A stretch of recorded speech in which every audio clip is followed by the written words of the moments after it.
የአጤ ሕይወትና የአገሪቱ እርምጃ። ወታደራዊ መንግስት ስልጣን ከያዘ በኋላ ሞዓ አንበሳ የሚለውን ሀሳብ የሚያስታውሱ ነገሮችን በሙሉ ከሀገሪቱ ማጽዳት ጀመረ። በዚህ መሰረት በየዱሩ የሚገኙ አንበሶችን በሙሉ በታንክ አስረሸናቸው። አንበሶች ሲያልቁ የአንበሳ አውቶቡስ ሰራተኞችን በቁጥጥር ስር መዋል ጀመረ። አያቴ በጊዜው ከማማረር ይልቅ መመራመርን የሚወድ ሰው ነበርና በትራንስፖርት በኩል የተፈጠረውን ክፍተት ሊጠቀምበት አሰበ። ወዲያው ቀልጠፍ ብሎ 400 አህዮችን ከሱዳን አስመጥቶ የአህያ መንጃ ፈቃድ አውጥቶ ስራ ጀመረ።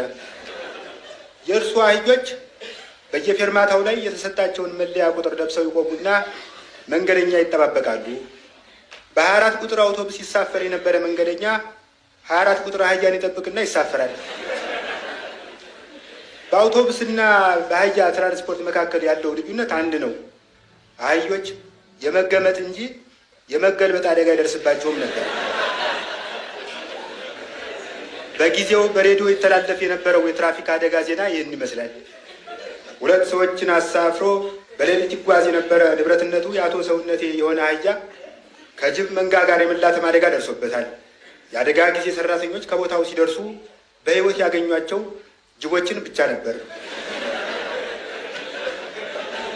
ወታደራዊ መንግስት ግን በዚህ አላቆመም። አያቴን ጨምሮ በጃንሆይ ጊዜ ሹማምንት የነበሩ ሰዎችን በሙሉ እየለቀመ ያስር ጀመር። ይሁን እንጂ ለእስረኞች የሚበቃ በቂ ወህኒ ቤት ስላልነበረው እስረኞቹ በፈረቃ የሚታሰሩበትን አሰራር ፈጠረ። የጠዋት ፈረቃ እስረኞች እስከ እኩለ ቀን ይታሰሩና ወህኒ ቤቱን ከሰዓት በኋላ ታሳሪዎች ይለቁላቸዋል። አያቴ እንደ ድል ሆኖ የጠዋት ፈረቃ እስረኛ ስለነበር ጠዋት በስር ላይ እያለ ጠያቂዎች የሚያመጡለትን ምግብ በልቶ ከሰዓት በኋላ ሳህኑን ቤታቸው ድረስ ራሱ እየሄደ ይመልሳል። የጠዋት እስረኛ ከሰዓት በኋላ ሲለቀቅ አይጠፋም ወይ የሚል ጥያቄ ከእናንተ ሊሰነዘር ይችላል። ልክ ነው። የጠዋት ፈረቃ እስረኛ ወደ ቤቱ ሲመለስ የሚጠብቀው ዘበኛ አብሮት ወደ ቤቱ ስለሚሄድ እንጂ ሊጠፋ ይችል ነበር። በአያቴ ላይ የተመደበው ዘበኛ አያቴን ሊጠብቅ መጥቶ እግረ መንገዱን ሌባ እንዳይዘርፍን ቤታችንን ሲጠብቅ ስለሚያድር ጠቀመን። ትንሽ ቆይቶ ግን ወታደራዊ መንግስት ከሶቪየት ክብረት መንግስት ጋር ተመካክሮ ይህ አይነት ስርዓት ሀገር እንደሚያቆረቁ ስለደረሰበት እስረኞች የማያዳግም ፍርድ እንዲሰጣቸው ወሰነ። አያቴ ለመጀመሪያ ጊዜ የጦር ፍርድ ቤት ሲቆም እኔ ደግሞ አጠገቡ ቆምኩ። ዳኛው ፍርድ ይሰጣሉ ተብሎ ሲጠበቅ መዶሻዬም ቤት ጥዬው ስለመጣሁ ለመፈለጊያ ጊዜ የሚሆነ የ1 ወር ጊዜ ይሰጠኝ ብለው ቀጠሮ ሰጡ። በቀጣዩ ቀጠሮ ፍርድ ቤቱ በጃንሆይ ጊዜ ያገለገሉ ሹማምንት የራሳቸውን መቀበሪያ ራሳቸው በዶዘር ቆፍረው ከጨረሱ በኋላ እንዲረሸኑ ሲል በየነ። ይሁን እንጂ የቼኮስሎቫኪያ ሶሻሊስት ሪፐብሊክ መንግስት በጉዳዩ ሽምግልና ገብቶበት ነገሩን ስላለዘበው እስረኞች መቀበሪያቸውን በዶዘር መቆፈራቸው ቀርቶ በዶማ እንዲቆፍሩ ተበየነላቸው። አያቴ ፍርዱን እንደሰማ ያደረገው ነገር ቢኖር ንስሐ አባቱን ጠርቶ ከ66 ዓመተ ምህረት ወዲህ የሰራውን ኃጢአት መናዘዝ ነው።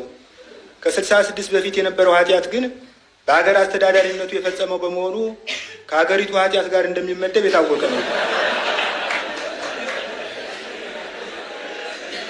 እንግዲህ የንስሐ አባትየው የአያቴን ኃጢአት የሚመዘግቡበት ባለመቶ ሉክ ደብተር ገዝተው ለንግግር የቀለለውን አበሳ በፊደል ለንግግር የከበደውን በስዕል መዝግበው ከጨረሱ በኋላ አያቴ ከመረሸኑ ግማሽ ሰዓት አስቀድሞ በመረጠው አቅጣጫ ዞሮ 40 እንዲሰግድ ደነገጉ። አያቴ ግን 40 ከሰገድኩ በጣም ስለሚደክመኝ የመሞቻ አቅም አይኖረኝም፣ እባክዎ ትንሽ አስተያየት አድርገው ይቀንሱልኝ ሲል ተማጸናቸው። ቄሱ ግን ይህንም ደንበኛ ስለሆንክ እንጂ እንደ ኃጢአትህ ቢሆንስ እንደ ሽንኩርት በራስህ እንድትተከል ማድረግ ይቻል ነበር።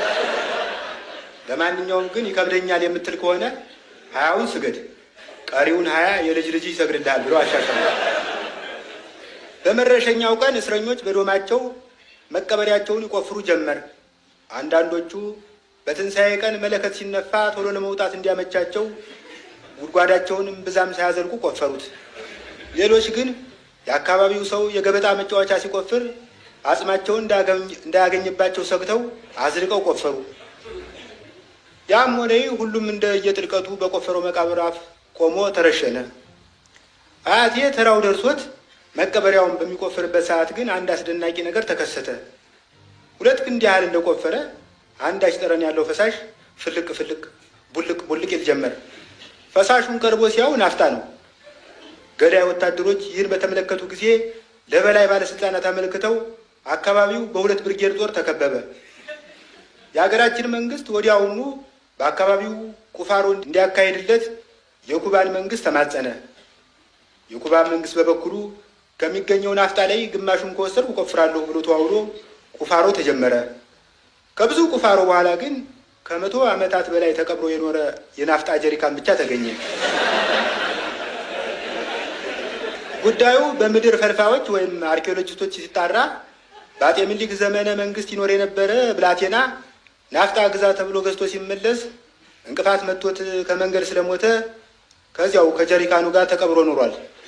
ነገሩ ይህ መሆኑ ከተረጋገጠ በኋላ የኩባ መንግስት በውል መሰረት ግማሽ ጀሪካን ናፍጣ ይገባኛል ብሎ አመለከተ። ወታደራዊ መንግስት ግን ቅርስ የማካፈል ውል የለኝም ብሎ እምቢ አለ። በዚህ ዓለም አቀፋዊ ውዝግብ መሃል አያቴ ስለተረሳ ዶማውን ይዞ ወደ ቤቱ መጣ። ይህ በእንዲህ እንዳለ አገሪቱ በሌሎች ችግሮች ውስጥ ወድቃ ነበር። በተለይ በቂ ኃይል እያላት የኤሌክትሪክ ሽቦ ምሰሶ እጥረት ስለገጠማት የመብራት አገልግሎት ተቋረጠ።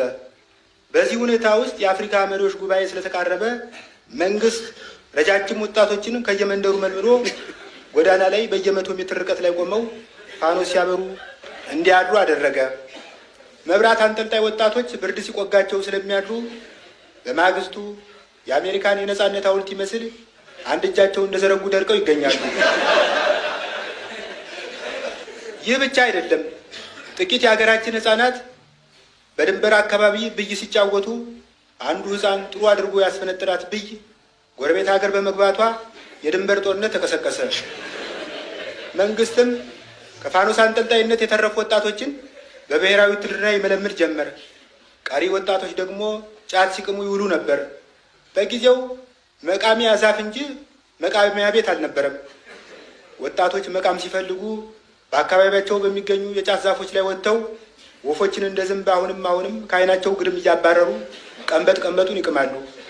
በጊዜው አንድ ወጣት ሲመረቅን መመርቀኑ የሚታወቀው ከዛፍ ዛፍ ሲዘል እንጂ እንደ ዛሬው ከሀሳብ ሲዘል አልነበረም።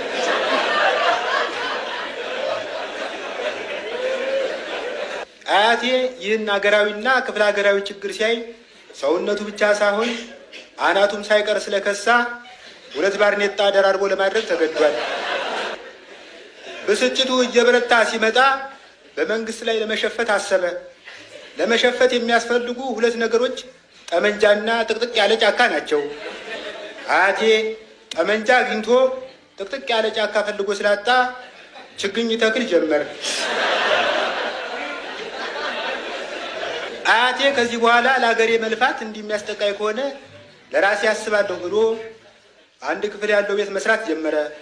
ወታደራዊ መንግስት ወረሰበት እንጂ 1 መታጠቢያ፣ 1 መኝታ ቤት፣ 1 ሳሎን ያለው መኖሪያ ቤት ነበረው። ይህንን የዘነጉት ደብተራ አስነ ኢየሱስ ግን የመታጠቢያ ቤቱ ውሃ የሚያስቸግርህ ከሆነ አባይ ወደ ሱዳን ከመግባቱ በፊት በመታጠቢያ ቤት በኩል እንዲያልፍ አደርግልሃለሁ እያሉ መልእክት ይሰዱ ነበር። አዲስ የሰራው ቤት ባለ 1 ክፍል ቢሆንም በብረት ምጣድ አማካኝነት የ3 ክፍሎችን ሚና ይጫወታል። በብረት ምጣዱ ጥብስ ሲጠበስ ክፍሉ ኩሽና ይሆናል። በብረት ምጣዱ ቡና ሲቆላ ክፍሉ ሳሎን ይሆናል። በብረት ምጣዱ አያቴ ገላውን ሲታጠብ ክፍሉ ሻወር ቤት ይሆናል።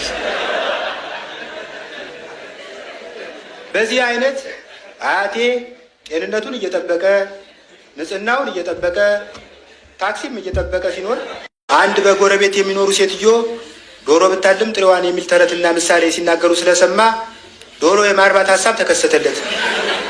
ይሁን እንጂ በኪሱ የቀረው ፍራንክ ጥቂት እንቁላሎችን ብቻ መግዛት የሚያስችል ስለነበር ያን ገዝቶ ከጎረቤት ተመላላሽ ዶሮ ተከራይቶ ለማስታቀፍ ፈልጎ ነበር። ግን ኪራዩ የማይቻል ሲሆንበት ለምን ራሴ አልታቀፈውም በማለት ከላይ መጽሐፍ እያነበበ ከታች እንቁላል ታቅፎ ይውላል። በአንደኛው ቀን የእያንዳንዱን እንቁላል አናት በኩክ ማውጫ ብረት ሲፈነክት ጫጭቶች ሲጥ ሲጥ ሲጥ ሲጥ እያሉ ብቅ አሉ። እነዚህ ጫጭቶች ከዶሮ ዶሮነትን ሲወርሱ ከአያቴ ደግሞ የካፖርቱን ቀለም ወርሰዋል። መቼም የኩክ ማውጫ እንደ ዶሮ መንቁር አይሆንምና አያቴ በፍልፈላ ላይ እያለ የአንዷን ጫጩት አንገት በከፊል በጠሰው። ወዲያው ግን ቀልጠፍ ብሎ ገብስማ ቀለም ባለው ክር የተበጠሰውን አንገቷን ሰፋው። ጫጩቲቱ እያደገች ስትሄድ ከስጋዋ ይልቅ የተሰፋችበት ክር እየፋፋ መጣ። በቀጣዩ ፋሲካ ስትታረድም ለአያቴ መላላጫ ለእኔ ቱባ ክር ደረሰኝ።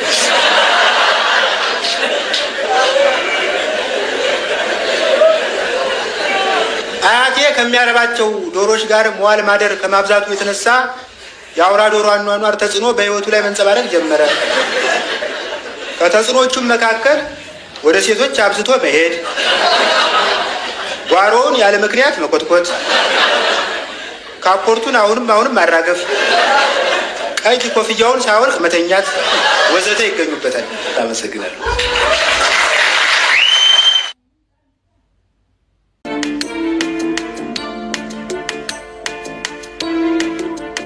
ቢሮክራሲና ስልጣኔ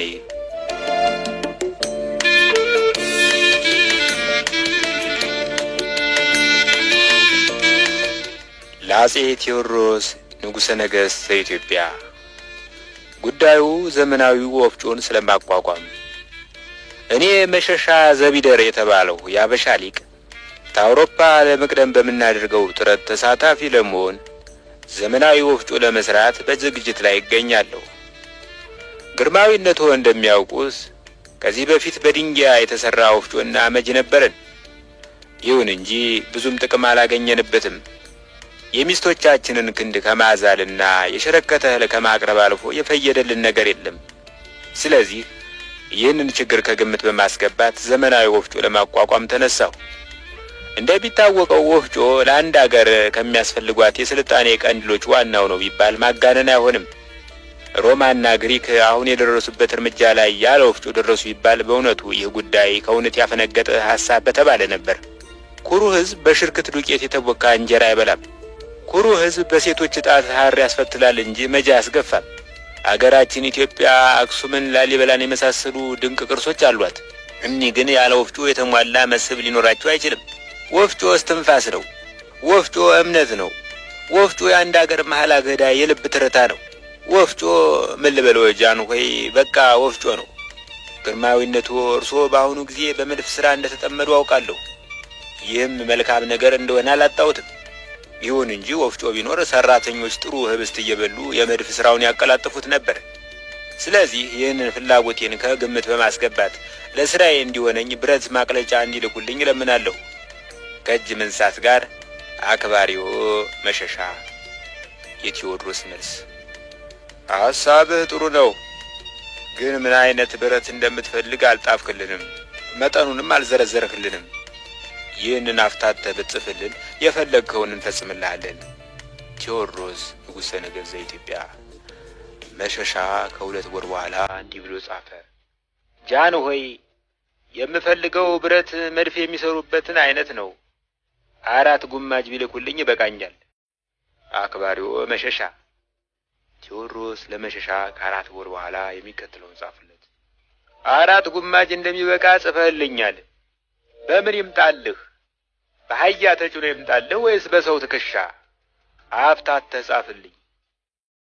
መሸሻ ለቴዎድሮስ ከ3 ወር በኋላ የሚከተለውን ጻፈ። በአህያ ይላኩልኝ ጃንሆይ። አክባሪዎ መሸሻ። ቴዎድሮስ ግን ሳይልኩ 2 ወር ቆዩ። አገሩ ድርቅ ገባ። መሸሻ ደብዳቤ ጻፈ። ይላኩልኝ እንጂ ጃንሆይ። አክባሪዎ መሸሻ። ምንድነው የምልክልህ መሸሻ? ቴዎድሮስ ይህን ጽፈው ላኩለት። ከ4 ወር በኋላ ደረሰው። የወፍጮ መስሪያ ብረት ብሎ ጻፈላቸው። ከ7 ወር በኋላ ደረሳቸው። አሁን ድርቅ ገብቷል። የሚፈጨው ሳይኖር ወፍጮ ምን ይሰራልናል? ይህን ብለው ከ9 ወር በኋላ ላኩለት። ደረሰው። እስከ ምኒልክ ዘመን ድረስ ኢትዮጵያ ያለ ወፍጮ ቆየች።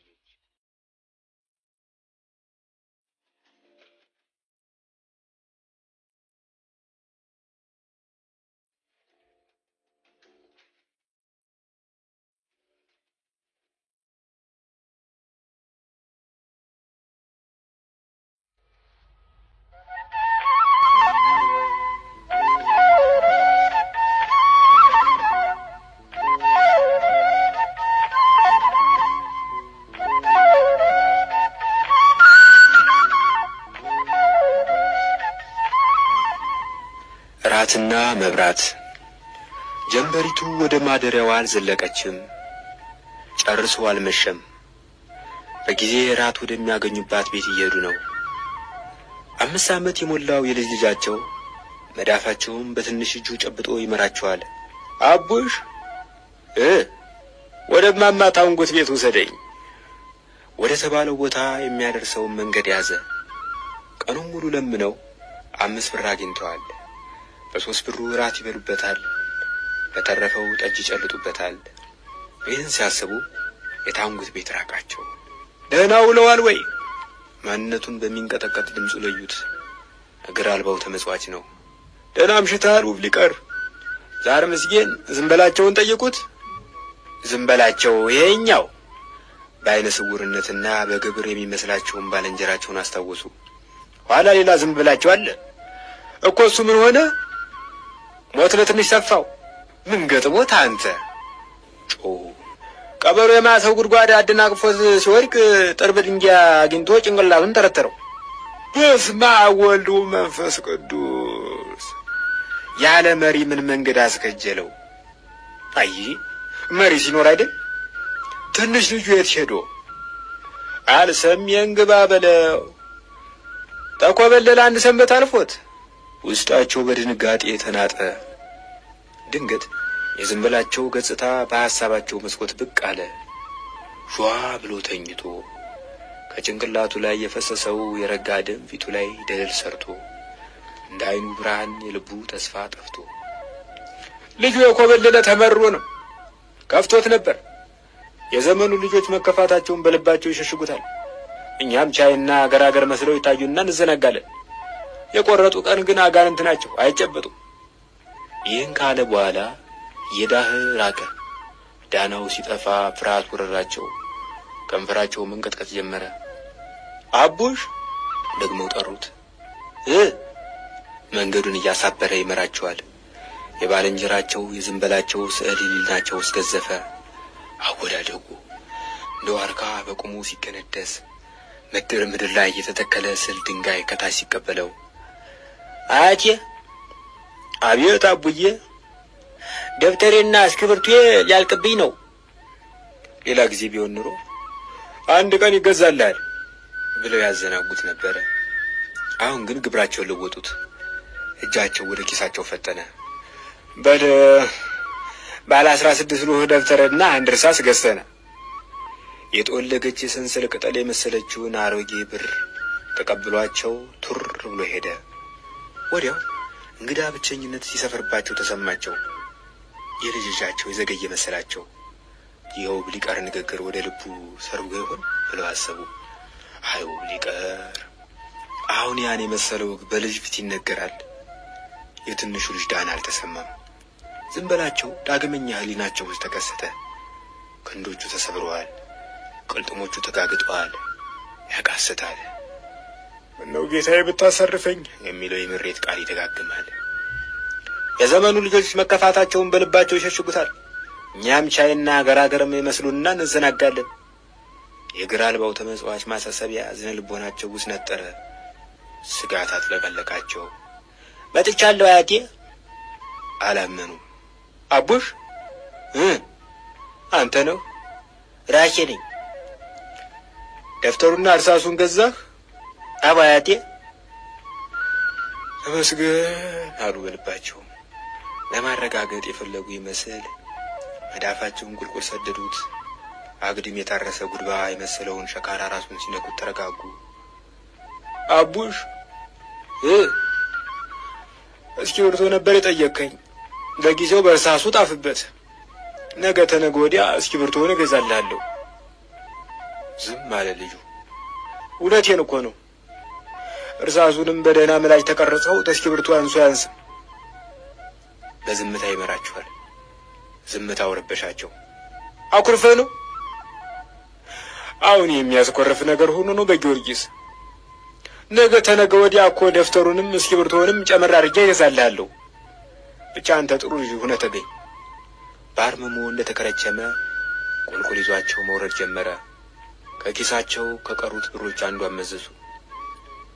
ይችን ያዝና ነገ እስክሪብቶ ትገዛባታለህ። እስቲ የልብህ ይድረስ። ተቀበላቸው። እናም የሚወዱት ጠጅ በጉሮሯቸው እንደማወርድ አወቁ። እንጀራ በሽሮ የሚገዛ ብር ብቻ ቀርቷቸዋል። አያቴ! አቤት ጌታዬ! እዚህ መንገዱ ዳር እኔን የሚያካክሉ ሕፃናት እንጎቻ ይሸጣሉ። እውነትህን ነው? ማርያምን! ሌላ ጊዜ ቢሆን ኖሮ ይኸውልህ እንዲህ እያደረጉ ነው ወላጆቻቸውን የሚያስተዳድሩ ይሉት ነበር። አሁን ግን ይገዛልህ እንዴ? እሺ። እጃቸውን ወደ ኪሳቸው ላኩት። 2 ዳቦዎችን ገዝቶ ከተመለሰ በኋላ አንዱን ልስጥህ አላቸው። የለም ላንተ ይሁንህ። የማላመት ድምፅ በጆሮአቸው ሲገባ፣ የዳቦ መዓዛ በአፍንጫቸው ሲሰርግ ጨጓራቸው ይገላበጥ ጀመረ። መራቃቸውን በየቅጽበቱ መዋጥ ጀመሩ። አቡሽ ጥሩ ልጅ መሆን አለብህ። ጥሩ ልጅ በምድር ይባረካል፣ ይወልዳል፣ ይከብዳል። የተለመደው ዝምታ። ነፍሳቸውን ይማርና እናትና አባትህ ደዌ አከታትሎ ሳይፈጃቸው ደጋግ ሰዎች ነበሩ። ሳይታክቱ ይታዘዙ ነበር። ለዚያ ነው በአሁኑ ጊዜ ኑሯቸው ገነት የሆነ። ዝም። ደጋግ ልጆች በምድር ብቻ አይደለም በወዲያኛው ዓለም በገነት ከመላእክት ጋር ይኖራሉ። መላእክት በለስላሳ ክንፎቻቸው አዝለው ገነትን ያስጎበኟቸዋል። እዚያ መራብ የለም፣ መጠማት የለም። ተራሮች ሁሉ የሚጥሙ እንጎቻዎች ናቸው። ወንዞች ማርና ወተት ያፈሳሉ። ዝም። ጥሩ ልጅ የማይሆኑ ልጆች ግን ፈጣሪ ይቀጣቸዋል። በምድር ላይ ረሀብተኛና ተቀዝባዥ ይሆናሉ። አይወልዱም፣ አይከብዱም። ክርችም። አንድ ልጅ አያቱን ከርቶ ተሆነ ከሞተ በኋላ እግዚአብሔር በእርጅና ዘመኑ የታወረውን አያትህን ለምን ከዳህ ብሎ ይጠይቀዋል። ልጁም የሚመልሰው አይኖረው። ከዚያማ ሲኦል መግባት ዕጣ ክፍሉ ይሆናል። በሲኦል መብላት የለም፣ መጠጣት የለም፣ ትምህርት ቤት የለም። አያቴ! አቤት! ረስቸው። ምኑን? ትምህርት ቤት። የስፖርት ብር አምጡ ተብለናል። ሌላ ጊዜ ቢሆን ኖሮ ደግሞ የምን ስፖርት ነው ብለው ኩም ያደርጉት ነበር። ዛሬ ግን ሳግ በተቀላቀለበት ድምፅ ምን ያህል ብለው ጠየቁት። እንደተገኘው 5 4 3 ሐሳብ ገባቸው። 2 ይበቃ ይሆን? እኔ እንጃ፣ ይበቃኝ ይሆናል። ከጥቂት እርምጃዎች በኋላ እማማ ታንጉት ቤት ደርሰናል አላቸው። አልጠፋህም ማለት ነው? ምኑ አያቴ?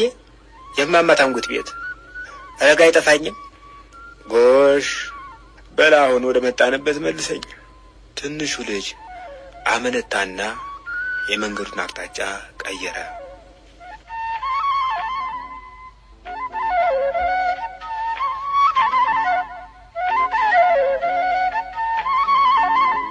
ግብአተ መሬት፣ ግብአተ ስጋ። በዚህ ዘመን ቤት መስራት እንጂ ቤት መምታት አይከብድም። ስለዚህ የሚከተለውን እላለሁ። ሌቱ ሲኮበልል ጎህ ይቀዳል። ምን እንደሚቀድብ አይታወቅም። እንደ ጨረቃ ጸዳል የቋንቋ ሚስጥር አያልቅም። ሌቱ ሲኮበልል ሰማይ የአህያ ሆድ ይመስላል ይባላል። ጉድ! የ3000 ዘመን ትውልድ አህያን ከፍጡር ያልቆጠረ ሆዷን ከንጋት ቀለም አወዳደረ። ቀጥዬ የምጽፈው ስለ አንድ የቀብር ስነ ስርዓት ነው። አንዳንድ አንባቢዎች ስሜን ጠቅሰው ስለ መቃብር እንጂ ስለ ፍቅር መጻፍ አይችልም ይሉኛል። መልሴ ሐዲስ ዓለማየሁ፣ ሐዲስ ዕልማየሁ ፍቅር እስከ መቃብር አሉ። በፍቅርና በመቃብር መሃል እስከን ለምን ያስገባሉ? ፍቅርና መቃብር አንድ ናቸው። እርቃን ይወዳሉ፣ እርቃን ያወርዳሉ የሚል ነው። ማለዳ ላይ ሌቱ ሲኮበልል ጎህ ሲቀድ ሰማይ የአህያ አውድ ሲመስል የእድራችን ለፋፊ ነቅተው እድሩ የገዛላቸውን እንኳን ብርድ ጦር የማይበሳውን የጣሊያን ካፖርታቸውን ለብሰው መንደራችንን ቁልቁል ወደሚያያት ዳገት ወጡ። ከዚያም ትናንት ማታ ሚስታቸውን ከጨቀጨቁበት የተረፈውን ድምጻቸውን አጠርቃቅመው ማንጠልጠያ አልባ ባሊ በምትመስለው ማይክራፎን አጠበደሉና የቀበሌው የእድር አባላት በሙሉ ጋዜጠኛው ድል ነሳ ነገሬ ትናንት ስላረፈ ዛሬ ዮሴፍ ተገኝታችሁ እንድትቀብሩ ተብላችኋል ብለው ለፈፉ። ሁላችንም በማይክራፎኑ ድምፅ ተነጅሰን የበለጸጉት ሀገሮች እንኳን መልሰው ሊለግሱን ከማይችሉት እንቅልፋችን ተቆራረጥን። ጋዜጠኛው ድል ነሳ ብርቱ ሰው ነው። በሕይወት ዘመኑ ሰፊውን ሕዝብ ሲቀሰቅስ ኖረ። አሁን ደግሞ በሞቱ የመንደራችንን ሰው ቀሰቀሰው። የእድራችን ለፋፊ ስራቸውን አከናውነው ከዳገት በመውረድ ላይ ሳሉ የጎረቤት ሕፃናት ወደ ትምህርት ቤት ለመሄድ ባጠገባቸው ሲያልፉ ተመለከቱ። ሕፃናቱ የሀብታም ልጆች ስለነበሩ ከሰውነታቸው የሚበልጥ የምሳቃ በጀርባቸው አዝለው ጠፈርተኛ መስለዋል። የእድራችን ለፋፊ በጣም ትንሽ የምሳቃ የያዘ ብላቴና ከሕፃናቱ መካከል አለማየታቸው ከነከናቸው። ልጄን የት ጥላችሁት መጣችሁ ብለው እንዲጠይቁ ማስገደዳቸው። ቤቱ ደጃፍ ላይ ቁመን ብንጠራው አልሰማ ሲለን ጥለነው መጣን አላለኛው ሕፃን ነው። ጥሩ አሉ የእድራችን ለፋፊ። ከዚያ የእድሩ ብቻ ንብረት በሆነው ማይክራፎን ሙስና ሰሩበት። ማይክራፎኑን ወዳፋቸው አስጠግተው ልጅ አጥናፉ ትምህርት ቤት ረፍዷል ተነስ ብለው ለፈፉበት። ትናንት ማታ በቴሌቪዥን በመንደራችን ይኖር የነበረው የጋዜጠኛ ሞት እንደሚከተለው ተዘግቦ ነበር። በኢትዮጵያ ሬዲዮ በረጅም ጊዜ ሲያገለግሉ የቆዩት ጋዜጠኛ ልነሳ ነገሬ ባደረባቸው ሕመም በሕክምና ሲረዱ ከቆዩ በኋላ ከዚህ ዓለም በሞት ተለይተዋል። ጋዜጠኛ ልነሳ ባለትዳርና የአንዲት ሴት ልጅ አባት ነበሩ። ያው ሲወርድ ሲዋረድ የመጣ የሞት ዜና አዘጋገብ ነው።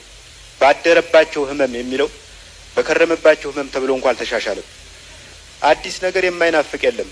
እስቲ አስቡት አንድ ምሽት የቴሌቪዥን ዜና አንባቢው የሚከተለውን ቢል በኢትዮጵያ ሬዲዮ ለረጅም ጊዜ ሲያገለግሉ የኖሩት ጋዜጠኛ ልነሳ ነገሬ ባደረባቸው ሕመም በሕክምና ሲረዱ ከቆዩ በኋላ ስለተሻላቸው ወደ ቤታቸው ተመልሰዋል። ጋዜጠኛ ልነሳ ባለትዳርና የአንዲት ሴት ልጅ አባት ከሆኑት ጎረቤታቸው ተበድረው ነው የታከሙት። ግን እንዲህ አይነት ነገር የለም። ስለዚህ እንዲህ እንበል፣ ዘጋቢ እንጂ ሟች በሌሎች መንገድ አያዘግምም። የሞት ዘገባ እንጂ ሞት ራሱን አይደግምም። ወደ ዮሴፍ የሚሄድ ሚኒባስ ጋቢና ውስጥ ከሾፌሩ ቀጥዬ ቁጭ ብያለሁ።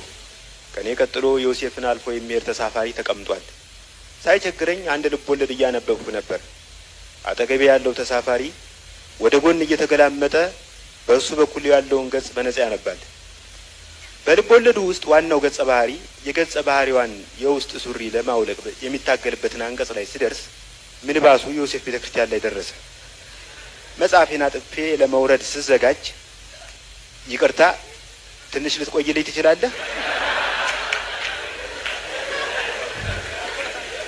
አለኝ አጠገቤ ያለው ተሳፋሪ።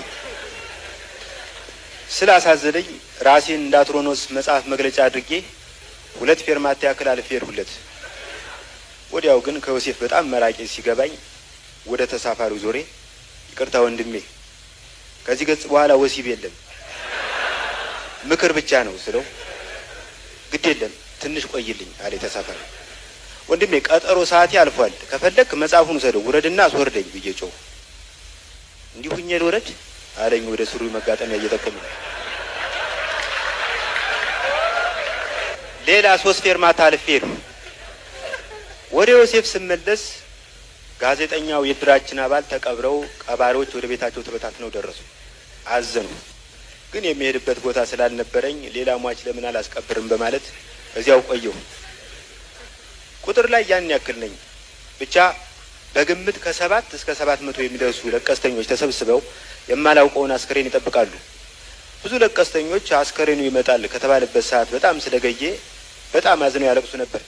ስራ ከመፈታ ብዬ አንደኛውን ለቀስተኛ ሟቹ ምን እንዳገኛቸው ጠየቅኳቸው። ሟቹ ከመሞቱ ጥቂት ደቂቃዎች አስቀድሞ አገር አማን ነው ብሎ ሳሎኑን ትቶ መኝታ ቤቱ ገብቶ እራት እየበላ ጋዜጣ ያነባል። ከባምቢስ ድልድይ የተስተነጠረች ቮልስዋገን መኝታ ቤቱ ድረስ ሰተት ብላ ገብታ ገጭታ ገደለችው አሉ። በግማሽ ልቤ ነበር የሰማኋቸው። ቀበቶ አልተጠቀመም ነበር ማ አሉኝ የነገሩኝ ሰውዬ። ሟች እራት ለመብላት ደግሞ ቀበቶ ምን ይሰራል? ነገሩን እዚህ ላይ ማጠናቀቅ ሲገባ ይቀጥሉ። የሟች ሰፈር የት ነው?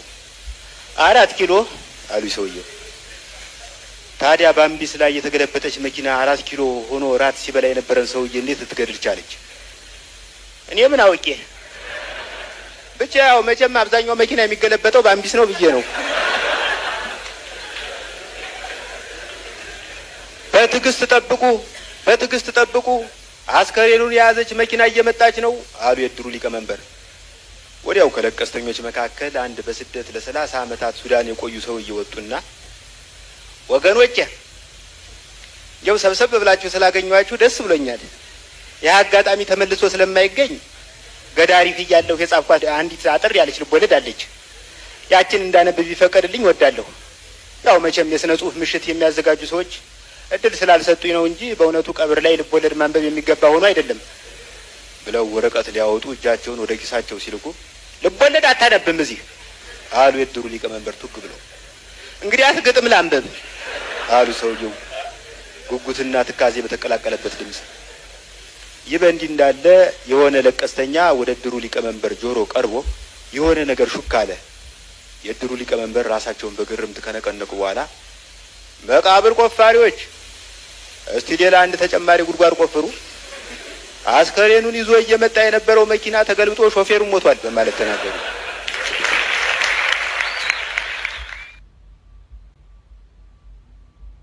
ጎዳናውን ተከትዬ አንባቢ ሆይ ከዚህ በታች ያለውን የጻፍኩት ለማሳቅ አይደለም።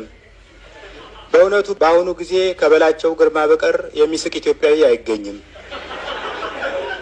ስለዚህ የኮሚክነትን ሚና መውሰድ አያዋጣም። እንደውም አንዳንዴ ሳስበው ከኮሚኩ ይልቅ ፎቶ አንሹ በፈገግታ ላይ ስልጣን አለው። እስኪ ፈገግ በሉ ቢል ይሳካለታል። ዓላማዬ ከአዲስ አበባ ጎዳናዎች አንዱን ማስቃኘት ነው። ስለዚህ እንደ ብዙዎቹ የሀገራችን ልቦለዶች ቀኑ ደመናማ ነው ብዬ ልጀምር። ቀኑ ደመናማ ነው፣ ብልጭ ድርግም ይላል ሰማዩ። በአካባቢው የተተከሉ የመብረቅ መከላከያዎች በፈረቃ መስራት በመጀመራቸው መንገደኛው ሰግቶ እያማተበ ይራመዳል። እንደ ልማዴ ከጎዳናው አጠገብ ወደሚገኘው ካፍቴሪያ በረንዳ ሄጄ ቁምሳ አዝዤ መብላት ጀመሩ። በነገራችን ላይ ቁምሳ አዲስ የአማርኛ ቃል ሲሆን ቁርስና ምሳን በመቀላቀል የተፈጠረ ነው።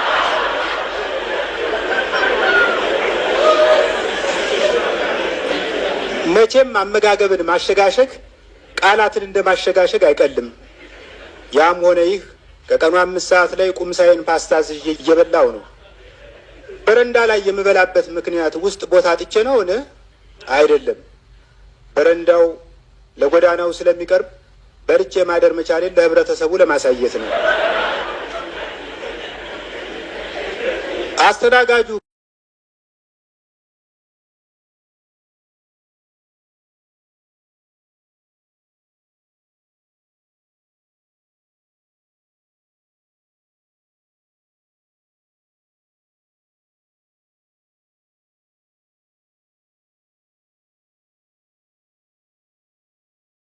ጨበጥ ወሰኑ። ቁምሳዬን እንደጨረሱ ወክ አደርግ ጀመረ። አስፋልቱ ዳር ጥቂት ሰብሰብ ብለው የቆሙ ሰዎች ስላየው ወደ እነርሱ ሄዱ። አንድ ትራፊክ ፖሊስ የአስከሬን ማጓጓዣ መኪና አስቆሞ ከሾፌሩ ጋር ይነታረካል። መኪናውን አጅበው የመጡ ለቀስተኞች ትራፊኩ ሾፌሩን እንዲምረው ይለምኑታል። ጠጋ ብዬ የሾፌሩ ጥፋት ምን እንደሆነ ጠየቁ። ትርፍ አስከሬን ጭኖ ሲሄድ አይቶት ነው አለኝ አንድ ትንሽ ልጅ። ሾፌሩ ግን አስተባበለ። ከአጃቢዎች መካከል የነበረ የሟች ዘመድ በልቅሶ ብዛት ድንገት ስለሞተ ደርቤ ጭኘው ነው እንጂ የያዝኩት አስከሬን አንድ ነበር እያለ ቢከራከርም ፖሊሱ ሊሰማው አልፈለገም። ክርክሩ አልሆን ሲለው ሾፌሩ ልምጥ ጀመረ። ወደ ፖሊሱ እየተቅለሰለሰ ቀርቦ ጌታዬ፣ ለዛሬ ማረኝ፣ አንድ ቀን ወረታውን መልሳለሁ። በምን ትመልሳለህ? አለ ትራፊኩ። ይህን ስራ ሳለቅ ከቤተሰቡ መሀል አንድ ሰው ከሞተ በነጻ ደርሳለሁ። ትንሽ ወረድ እንዳልኩ አንድ ጠና ያለ ለማኝ ቦቲ ጫማውን ተንተርሶ ተኝቷል። ከእግሩ ስር በፓርከር የተጻፈ ወረቀት ስላየው ማንበብ ጀመርኩ። ማሳሰቢያ ይላል ወረቀቱ። ማሳሰቢያ፣ በኑሮ ውድነት ምክንያት ትንሹ የምጽዋት ሳንቲም ስሙን መሆኑን በጊዮርጊስ ስም እገልጻለሁ። ተመጽዋቹ።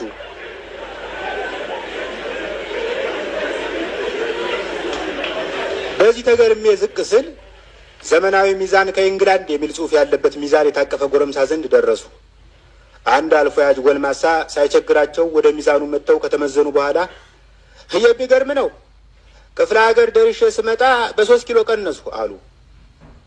መዛኙ ጎረምሳ ቀበል አድርጎ ሽንት ቤት ደርሰው ቢመጡ ደግሞ ከዚያ በላይ ይቀንሳሉ ብሎ ስለመለሰ ተጣሉና ገላገሉ። እኔ ቀጭንነቴ ስለሚያስበረግገኝ በቡድን ካልሆነ በቀር ሚዛን ላይ ለመውጣት አልደፍርም። በነገራችን ላይ ኪደትና ቅጥነት ከቤተሰባችን ነው። ታላቅ ወንድሜም በጣም ቀጭን ተዋናይ ነበር። እንዲያውም ቆየት ባለ ተውኔት ላይ የቀዳማዊ ኃይለሥላሴን በትር ሆኖ ተጫውቷል።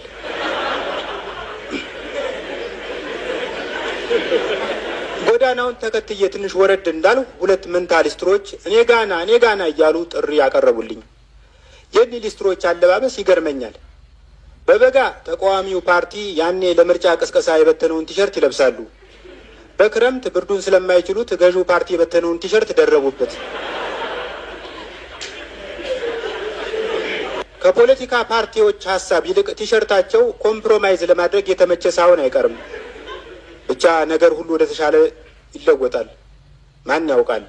አንድ ቀን የፖለቲካ ድርጅቶች መፈክራቸውን በካፖርት ላይ የሚያትሙበት ቀን ይመጣል። እንግዲህ እኒህ ሊስትሮች ሌላ ሳምረው በማለት ሲሻኮቱ ሳይ እኔም በተራዬ ኮምፕሮማይዝ ለማድረግ ስለፈለጉ ቀኝ ጫማዬን ለአንዱ ግራ ጫማዬን ለሌላው በማካፈል አምቧትሬ አስቀባው። ጫማዬን በደቦ ካስቀባው በኋላ እንደ ሸረሪት የጎዳናውን ግድግዳ እየታከኩ መራመድ ጀመሩ። በጎዳናው ግድግዳ ላይ ያልተለጠፈ ወረቀት የለም። የፊልም ማስታወቂያ፣ የክፍት ስራ ማስታወቂያ እና የአፋልጉኝ ማስታወቂያ። አንዳንድ ሰዎች የሳሎናቸው ግድግዳ ሲጣበብ ከቀበሌ ያገኙትን የምስክር ወረቀት ሳይቀር ይለጥፋሉ። በእውነቱ አዲስ አበባ ውስጥ የማይነጥፍ ስራ ቢኖር ለጣፊነት ነው። አብዝተው ከሚለጠፉት ማስታወቂያዎች ዋናው አፋልጉኝ ነው። በዚህ ረገድ አዲስ አበባ በአንድ አቅጣጫ ከቤርሙዳ ትሪያንግል ጋር ሳትዋሰን አትቀርም። አንዱ የአፋልጉኝ ማስታወቂያ እንዲህ ይላል። አፋልጉኝ። በምስሉ ላይ የምትመለከቱት ልጃችን ተሰማ ናፍጣ ለመግዛት ጠዋት እንደወጣ ይኸው እስካሁን አልተመለሰም። ያገኘው ሰው ወረፋው ከበዛበት ተውና ነገ ይደርሳል ብሎ ቢነግርልን ወረታውን እንከፍላለን። ወላጆቹ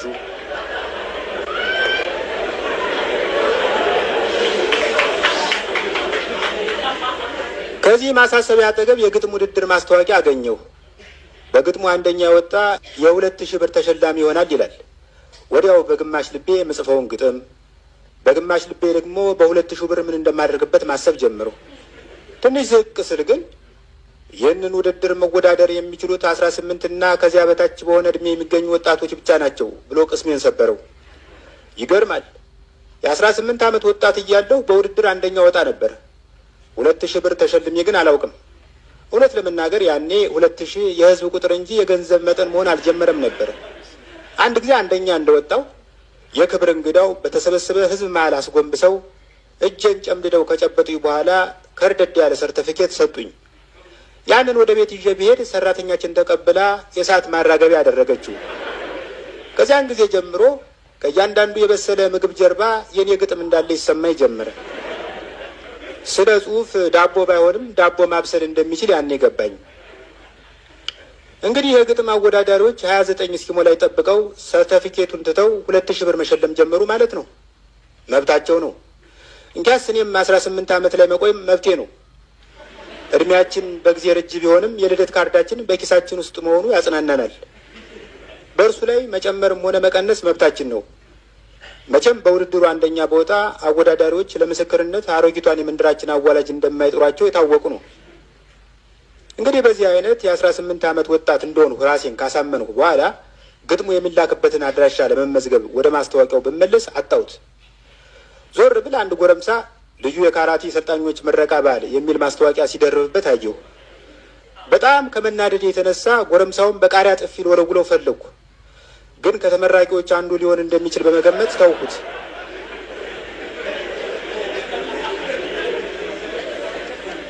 በትካዜ ተወጭ ወረድ ስል አንድ ሌላ የኔ ቢጤ አጋጠመኝ። ለማኙ እግራቸው ስር ፎቶግራፍ ደርድረው ከሚለምኑት ወገን ነው። ኤግዚቢሽን ይመስል እጄን ወደ ኋላ አጣምሬ ፎቶዎችን ማየት ጀምሩ። አንደኛው ፎቶ ትልቅ ሲሆን የሶስት ታዋቂ ሰዎችን ምስል ይዟል። ከግራ ወደ ቀኝ ስመለከት አበበ ቢቂላ፣ ይድነቃቸው ተሰማና ሰለሞን ተሰማ መሆናቸው ገባኝ። በጣም ገርሞኝ አንተ የት አለህ ስል ጠየቅኩት። እኔ ፎቶ አንሺው ነኝ አለኝ ሳቅ እየተናነቀ።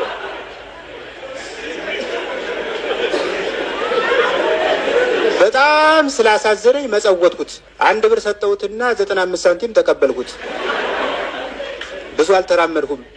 ሌላ ለማኝ። ይህ ደግሞ ለማኝ ከመሆኑ በፊት የእሳት አደጋ መኪና ሾፌር ነበር። አንድ ቀን ለስራ ተጠርቶ በመብረር ላይ እያለ መኪናውን አቁሞ ለአንዲት ቆንጆ ሴት ሊፍት በመስጠቱ ተባረረ። አሁን ከፊቱ ብዙ ብርና ሳንቲም ተቆልሏል። ስለዚህ ካልኩሌተር መጹቸው ጉዞዬን ቀጠልሁ። ጎዳናውን ተከትዬ ትንሽ እንደተራመድሁ በቆሎ ጠብሰው የሚሸጡ ሴቶች የሚቀመጡበት ቦታ ደረሱ። አንድ በቆሎ 2 ብር ስለገባ ተመጋቢዎች በቡድን አንድ የተጠበሰ እሸት ይገዙና ፈልፍለው በቁጥር ይካፈላሉ። 2 በቆሎ የገዛ ሸማች ለሸራ ጫማ ማጠቢያ የሚያገለግል ቆረቆንዳ በነፃ ይመረቅለታል። አንድ በእድሜ ገፋ ያሉ ሰውዬ ከበቆሎ ጠባሾች አጠገብ ቆመው እንደሚከተለው አማረሩ። እኔ መቼም በቆሎ አልገዛም። ምን ሊያደርግልኝ እገዛዋለሁ? እንዴ የድሮ በቆሎና የዘንድሮ በቆሎ አንድ ነው እንዴ? ድሮ አንድ በቆሎ አንጠልጥሎ የሚሄድ ሰው አረንጓዴ አውራ ዶሮ አንጠልጥሎ የሚሄድ ይመስል ነበር። ዛሬ በቆሎ እጅግ ከመቅጠኑ የተነሳ በቆሎው በሽፋኑ አንጠልጥሎ የሚሄድ ሰው ካሮት በቁንጮው ያንጠለጠለ ያህል ክብደት አይሰማውም። እውነቴን ነው። የጥንቱ በቆሎ ፍሬው ተመተለቁ ቁጥሩም እጅግ ተመበርከቱ የተነሳ በቆሎ የገዛ ሰው ፈልፋይ ለመቅጠር ይገደድ ነበር። ዛሬ ግን በቆሎ ፍሬው እጅግ ደቆና ረቆ ከቆረቆንዳው ለማላቀቅ ስቴኪን ይፈልጋል እንደ ድድ። አዎ ድምፁስ ቢሆን ወንድሜ እስኪ ንገረኝ፣ የድሮ በቆሎ ድምፅና የአሁኑ አንድ ነው እንዴ? የጥንቱ በቆሎ ሲጠበስ ጧ ጧ ጧ ደሽ ደሽ ድው ድው ድው ስለሚል ጠባሾች ማራገቢያ የያዙ ጅራፍ ለመለየት ይቸግር ነበር። ዛሬ ግን በቆሎ እንደ ሽጉጥ ሳይለንሰር የተገመጠመለት ይመስል ጭጭ ብሎ ተጥዶ ጭጭ ብሎ ይበስላል።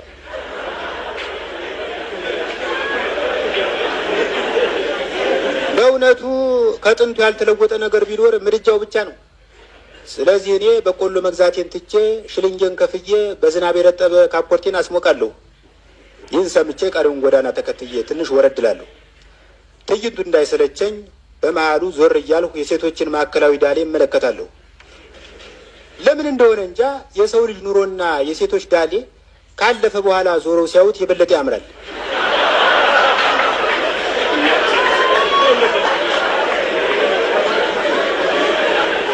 እኔ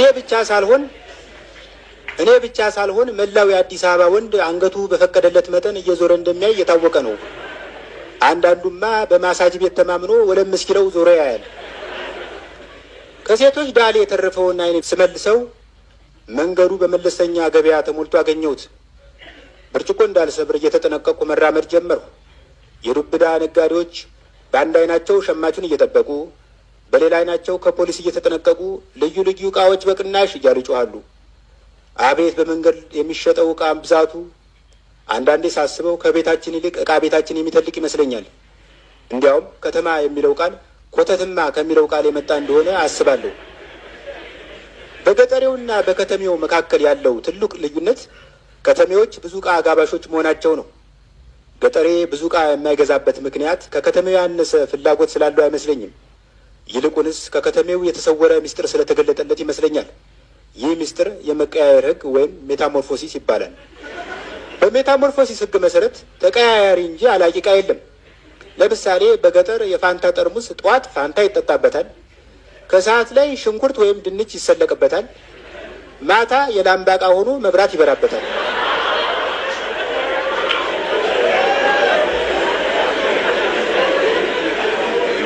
መቼም በገጠር ሰው እንጂ ጠርሙስ አይሰበርም። ተስቶት ከጣት ካመለጠ እንኳ የሚወድቀው በሳር ጉዝጓዝ ላይ ወይም በአፈር ወለል ላይ ስለሚሆን ይነሳል። ከተሜው ግን መስበሪያውን በጡብ ገንብቶ ወለል ብሎ ይጠራዋል። እደግመዋለሁ፣ በገጠር ጠርሙስ አይሰበርም። ፈርዶበት ከተሰበረ እንኳን ስባሪው የብላቴኖች ራስ መላጫ ወይም የጥፍር መቁረጫ ይሆናል።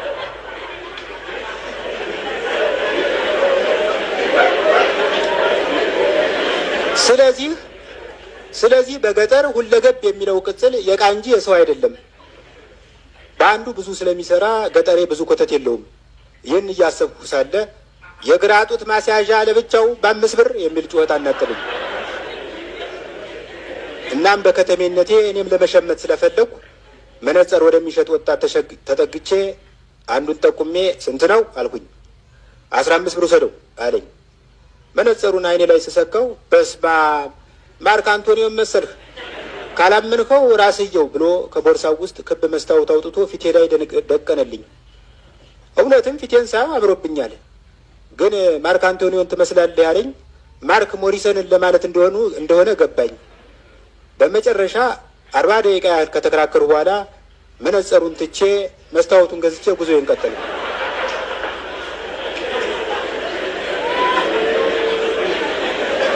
ጎዳናዬን ያሳረኩት በተመጣጣኝ ዋጋ የውሃ ሽንት አገልግሎት እንሰጣለን በሚል ኃላፊነቱ የተወሰነ የግል ኮንቴይነር ነው። በኮንቴይነሩ በር ላይ ባለቤትየው ቁጭ ብሎ አልፎያጅ ባለሽንቶችን ትኬት እየቆረጠ ያስተናግዳል። ጠጋልሁና በምን መንገድ ነው የምታስከፍለው ስል ጠየቅኩት። ያው እንደ ኢንተርኔት ነው፣ የምትገባበትና የምትወጣበት ደቂቃ ይያዛል አለኝ።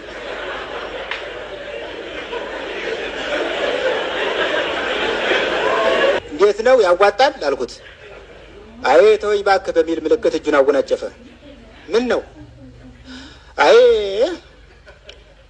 ሰው እንደ ድሮ ይሸና መስሎሃል? የለም በአገር ማለት ነው ወንድሜ። ድሮ ትዝ ይለኛል ሽንታችን የሚወስድበን ጊዜ እጅግ ከመርዘሙ የተነሳ በቋሚያ ተደግፈን ነበር የምንሸነው። ዛሬ ምን ሽንት አለ?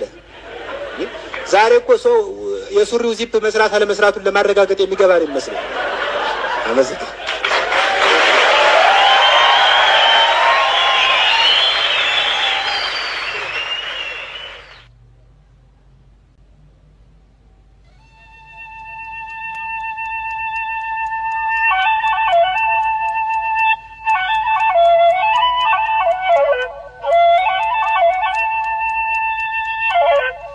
ጉባኤው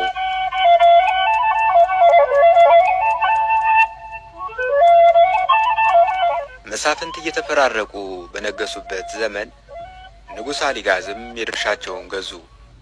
በዘመናቸውም ብዙ እኩይና ሰናይ ክስተቶች ታዩ። እኔ ትሑት ጸሐፌ ትእዛዛቸው ከሰማሁትና ካየሁት መካከል የመረጡትን ተረኩ። በዚያን ዘመንም አገራችን በድርቅ ተመታች። የሰማይ ግት ነጠፈ፣ መሬት ፍሬ ነፈገች፣ ሕይወት ያለ ፍሬ ያለ ቅጠል ቆመች። አልጋዎች ቃሬዛ ሆኑ። ግርማዊ ጃንሆይም መፍትሔ ፍለጋ ሊቃውንትን በአዋጅ ጠርተው በየዕለቱ ጉባኤ ያደርጉ ጀመር። በዘመኑም ሰዎችን የሚያሰባስባቸው ጉባኤና ቀብር ሆነ። ከዕለታት በአንዱ ቀን የተመረጡ ሊቃውንት የንጉሡን አዳራሽ ሞልተውት ነበር። ግርማዊ ጃንሆይ የፀሐይ ሽራፊ በመሰለ ዙፋናቸው ላይ ተቀምጠው ተደምጦ በማይጠገብ ድምፃቸው ይናገሩ ጀመር። ወገኖች ሊቃውንት ጠቢባን፣ እንደምታዩት በአገራችን በየጊዜው አስፈሪ መዓት እየተላከብን ነው። የዚህ ምክንያት ምንድን ነው? ራብን እንዳይመለስ አድርገን ለማባረር በምን አኳን መስራት አለብን? ይህ የሕይወት የህልውና ጉዳይ ነው። እስካሁን 12 ጊዜ ተሰብስበናል። 12 ጊዜ ሊቃውንት። ዛሬ ግን ጉዳዩ እልባት ማግኘት አለበት። ይህን ጥያቄ ሳንመልስ ከዚህ አዳራሽ ንቅንቅ ማለት አንችልም። ሊቃውንት ናችሁ፣ መላችሁን ወዲህ በሉ። ጸጥታ የእያንዳንዱን አንደበት ሸበበው። በሏ ሊቃውንት፣ የምን መለጎም ነው ከማለታቸው ከፊት ከተኮለኮሉት አንዱ ተነሳ። ወገቡን ቆልምሞ እጅ ነስቶ ሲያበቃ ጃንሆይ እኔ ብሎ ሊቀጥል ሲል ድምጡ በፍርሃት ደከመበት። ጃንሆይ ለማበረታታት ራሳቸውን ሲወዘውዙለት ብሎ ጉሮሮን አጽድቶ ገባበት። እሺ እንግዲህ እኔ ነጋድራስ የትምጌታ ነው ስሜ። የእናቴና የእናቴ ዘመዶች መሸሻ ብለው ይጠሩኛል። ወላጅ አባቴ ዋልድባ ከመግባቱ በፊት የፍጻሜ መንግስት ተክለ ጊዮርጊስ አማካሪ ነበር። የእሱ ታናሽ ወንድም ደግሞ የሊቃውንቱ ዝምታ ወደ ጉሩምታ ተለወጠ። እንግዲህ ስለ ራሴ እንታልሁ ወደ ዋናው ሀሳብ ይገባለሁ። እንግዲህ ከዚህ ቀደም በእርሶና በአባቶቻችን ፈቃድ ለንግድ በተለያዩ ሀገሮች ተመላልሻለሁ። ለመሆኑ የተሄዳል የሚለኝ ታለ? የሄድሁባቸው ሀገሮች የሚከተሉት ናቸው። ከ5 ዓመት በፊት ሰማይን የሚታቀቁ ዓለምን የማረኩ ፒራሚዶች ባሉባት ግብጽ ነበርሁ። ከዚያም አስከትዬ የነውጠኛው እስክንድር አገር በሆነችው መቄዶንያ ከራርሜ ወደ ፋርስ ተሻገርሁ። ተፋርስ ወደ ኑቢያ፣ ተኑቢያም ማነ ነጋድራስ አሉ ጃንሆይ ትዕግስታቸው አልቆ።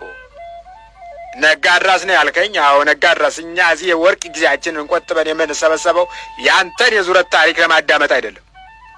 እኛ ያስጨነቀን ጉዳይ ራብ ነው። በራብ ጉዳይ ላይ መላ ካለ መላህን ወዲህ በል፣ አለበለዚያ ለአሁኑ ይቅር ብለናል፣ ወደ ጥግ ተመለስ። ጃንሆይ አለ ነጋድራስ የወረዛ ግንባሩን ባይበሉባው እየፈተገ። እንግዲህ መንገዴን ስቼ ንግግሬ እንደ ባልቴት አስረዝሜ ተሆነ በእውነቱ ግሳጼ የሚገባኝ ግም ሰው ነኝ። በእውነቱ ያን ትልልቅ አገሮች መጥቀሴ ለከንቱ ውዳሴ ብዬ አልነበርም። ዘላንነት ዕጣ ፈንታ እንጂ ክብር እንዳልሆነ አውቃለሁ። ይህን ስል ጉዳዩን ረስቼ ሳይሆን በእኚህ አገሮች በነበርኩበት ጊዜ የቀሰምኩትን ጥበብ ለማካፈል አስቤ ነው። በጃንሆይ ፊት ላይ ወገግታ ታየ። እንዲህ አትለኝም አሉ በደስታ በተቃኘ ድምፅ። እንግዲህ እንዲህ ያለውን ሊቅ ነው በመብራት ስንፈልግ የቆየን። በርስት የምታውቀውን ንገረን። ጃንሆይ 1000 ዓመት ይንገሱ። እንደገና ታጥፎ እጅ ነሳ። እንግዲህ አስቀድሜ ወንዞቻችን ስለምን አገር ያቋርጠው እንደሚነግሩ ገልጣለሁ። ለጥቄ እንዴት አድርገን አናሳ ወንዞቻችንን መገደብ እንደምንችል አብራራለሁ። ያንን አንድ ባንድ ታስረዳው በኋላ መስኖ በምን አኳን እንደምናበጅና ሌላ ጉርምርምታ ከሊቃውንት መጣ። ምን ሆናችኋል አሉ ጃንሆይ። መሪጌታ ስነ ኢየሱስ ምንድነው ነገሩ? ቅር ያለ ትመስላለህ። በገፈጅ የሚያክል አዳፋ ጥምጣም አናታቸው ላይ የደፉት መሪጌታ ስነ ኢየሱስ ብድግ ብለው እጅ ነሱ። ከዚያም ጣዝማ ያበጀችው ሽንቁር በመሰለው አንድ አይናቸው ጃንሆይን ሽቅብ እየተመለከቱ እኔ እንኳ ቅር ያለኝ የነጋድራስ ነኝ ባዩ የቋንቋ አጠቃቀም ነው ከማለታቸው እንዴት ጃንሆይ ተቀበሏቸው። እንዴት ማለት ጥሩ ነው ሊቁ አባታችን ጃንሆይ አሉ መሪጌታ።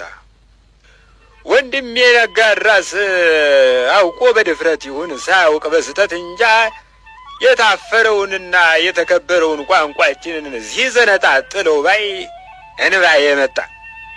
ሆድ ባሰኝ፣ ቁጭት ልቤን መዘመዘው፣ አላስችላለኝ።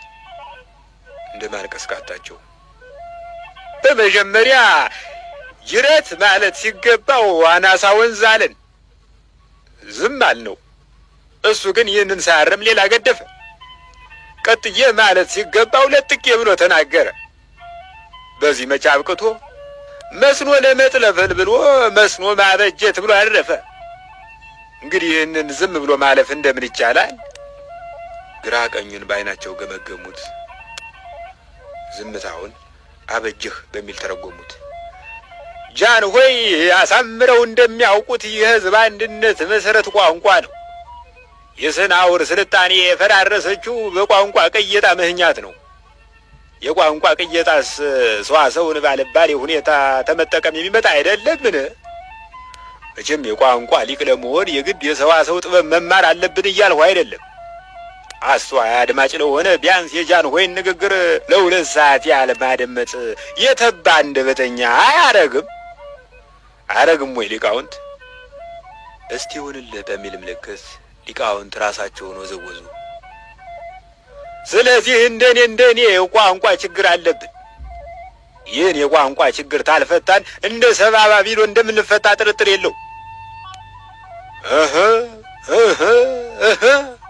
አሉና ጃንሆይ ራሳቸውን ናጡ። ማነህ? ነጋድራስ ነው ያልኸኝ? አሁን ነጋድራስ ተቀመጥ እስቲ። ለካ ነጋድራስ ያንን ሁሉ በትር የተቀበለው በቁሙ ነው። እስቲ መሪጌታ ቢቀመጡ። ለነገሩ እኔም በቋንቋችን ውስጥ ያለው ጉድለት ጉዳይ ሲከነክነኝ ነው የቆየ። መሪጌታ እንዳሉት የቋንቋ ችግር ጊዜ የሚሰጠው አይደለም። የቋንቋችን ችግር ተየት የመነጨ ነው። በምንስ አኳኋን ሊታረም ይችላል? ሊቃውንት በሞሉባት ሀገር ይህን ሳንመልስ ተዚህ አዳራሽ ብንወጣ የሚያፍረው መከረኛው ሕዝባችን ነው። በሏ ሊቃውንት። መሪጌታ ተርሶ ልጀምር መሰል። ጥሩ እንግዲህ አሉ መሪጌታ። በእርግጥ በዚህ ጉዳይ ላይ በደንብ ባውጠነጥን ብዙ በተናገሩ።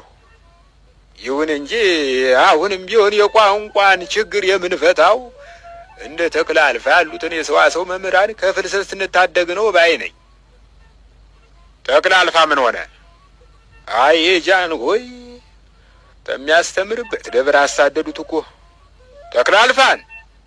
እንዴት ያለው ሊቅ ጃንሆይ እኮ። ለምን?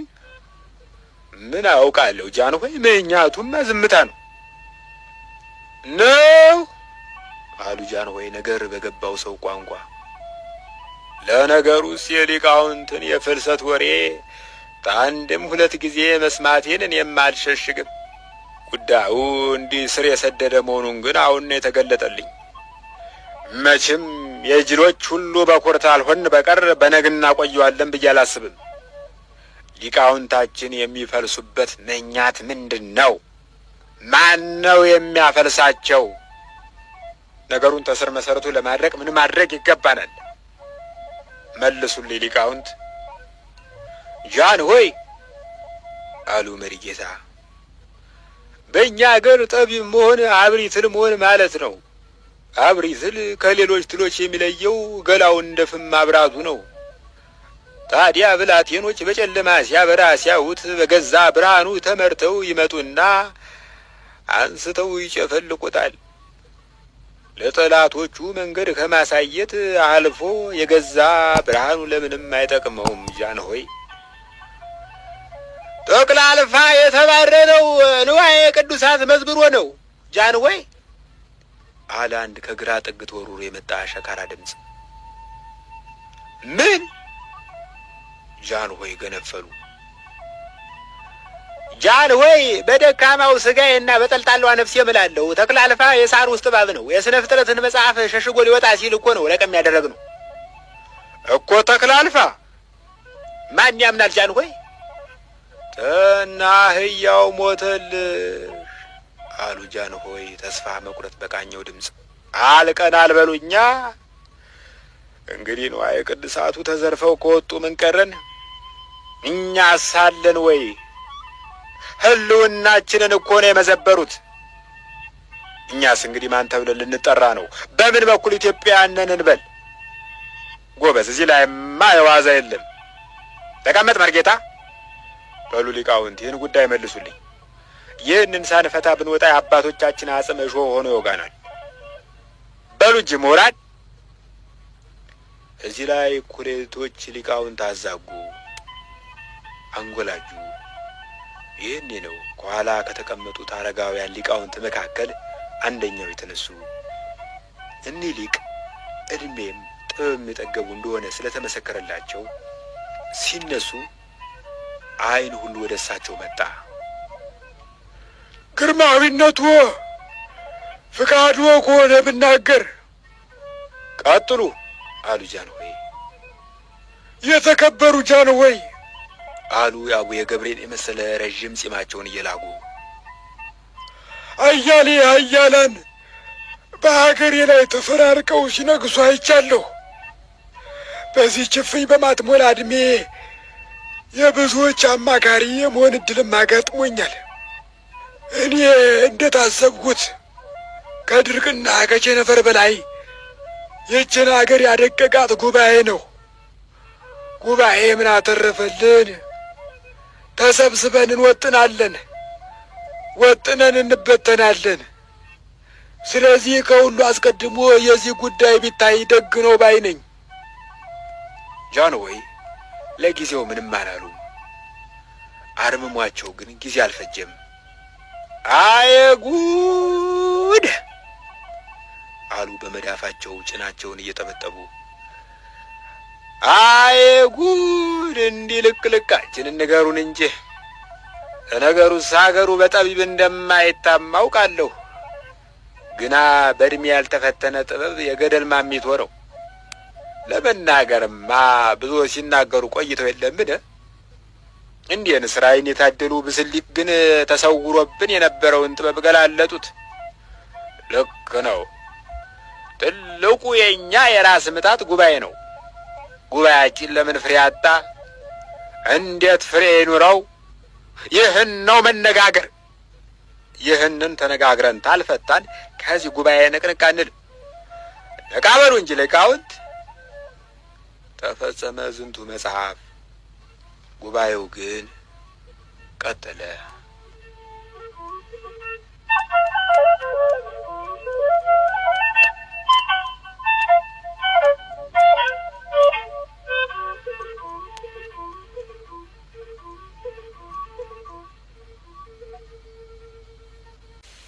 ከሁሉም በፊት እኔና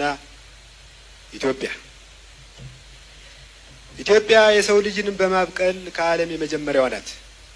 ክርስትናን፣ እስልምናን፣ የራሻን ልቦለድ በመቀበል የመጀመሪያው አፍሪካዊ ሀገር ናት። ኢትዮጵያ የመጀመሪያው የሚለውን ቅጽል ደጋግመው የመጠቀም ሱስ ያለባቸው ዜጎች ያሏት የመጀመሪያው ሀገር ናት። እኔስ ከቤተሰባችን ሁለተኛው ልጅ ነኝ። ከቤተሰባችን ሁለተኛው ልጅ በመሆን የመጀመሪያው ነኝ ማለት ነው።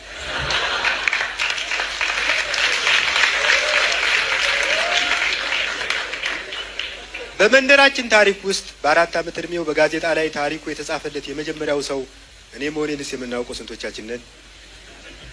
አባቴም ስለ ልጁ በመጽሐፍ ከመንደራችን የመጀመሪያው ሆነ። አባቴ ስለ እኔ የጻፈውና በጋዜጣው ላይ የወጣው የሚከተለው ነው። የአፋልጉኝ ማስታወቂያ። ልጄ በእውቀቱ ከ2 ቀን በፊት ትምህርት ቤት ሊሄድ ብሎ እንደወጣ ሳይመለስ ቀርቷል። የልጄ መልክ እዚህ ፎቶግራፍ ላይ የምታዩትን ምስል ሊመስል ምንም አልቀረው። በእርግጥ ፎቶ የሱ አይደለም፣ የታናሽ ወንድሙ ነው። ግን ያፋልጉኝ ማስታወቂያን ያለ ፎቶ ከማውጣት በአይነ ውሃ የሚቀራረብ ምስል ፈልጎ ማውጣት ይቀላል ብዬ ነው። ከፎቶ በተጨማሪ ሌሎች አይነገብ የሆኑ ምልክቶች አሉት። ጀርባው ላይ የአለንጋ ምልክት አለበት። በተጨማሪ ባለ 16 ሉክ ደብተር ይዟል። ደብተሩ ቀን ቀን 4 የትምህርት አይነቶችና አብቃቅቶ ይጽፍበታል። ማታ ማታ እኔና እናቱ ከገበያ የሚገዙ የሸቀጥ ዝርዝሮችን እንጽፍበታለን። እንግዲህ እኔ መሰለው ውዱ ልጄ ከቤት እንደወጣ አልተመለሰም። ያገኘው ሰው ቤቱ ወስዶ በጉዲፈቻ ቢያሳድግልኝ ወረታውን እከፍላለሁ። አባቱ በመጀመሪያ እግዚአብሔር የኢትዮጵያን ሰማይና የኢትዮጵያን ምድር ፈጠረ። ከጤፍና ከበርበሬ በቀር በምድሪቱ አንዳች አልነበረባትም። እግዚአብሔርም መጨላለሙን አይቶ ብርሃን ይሁን አለ። ከዛ ጊዜ ጀምሮ ለመብራት ኃይል እንከፍላለን።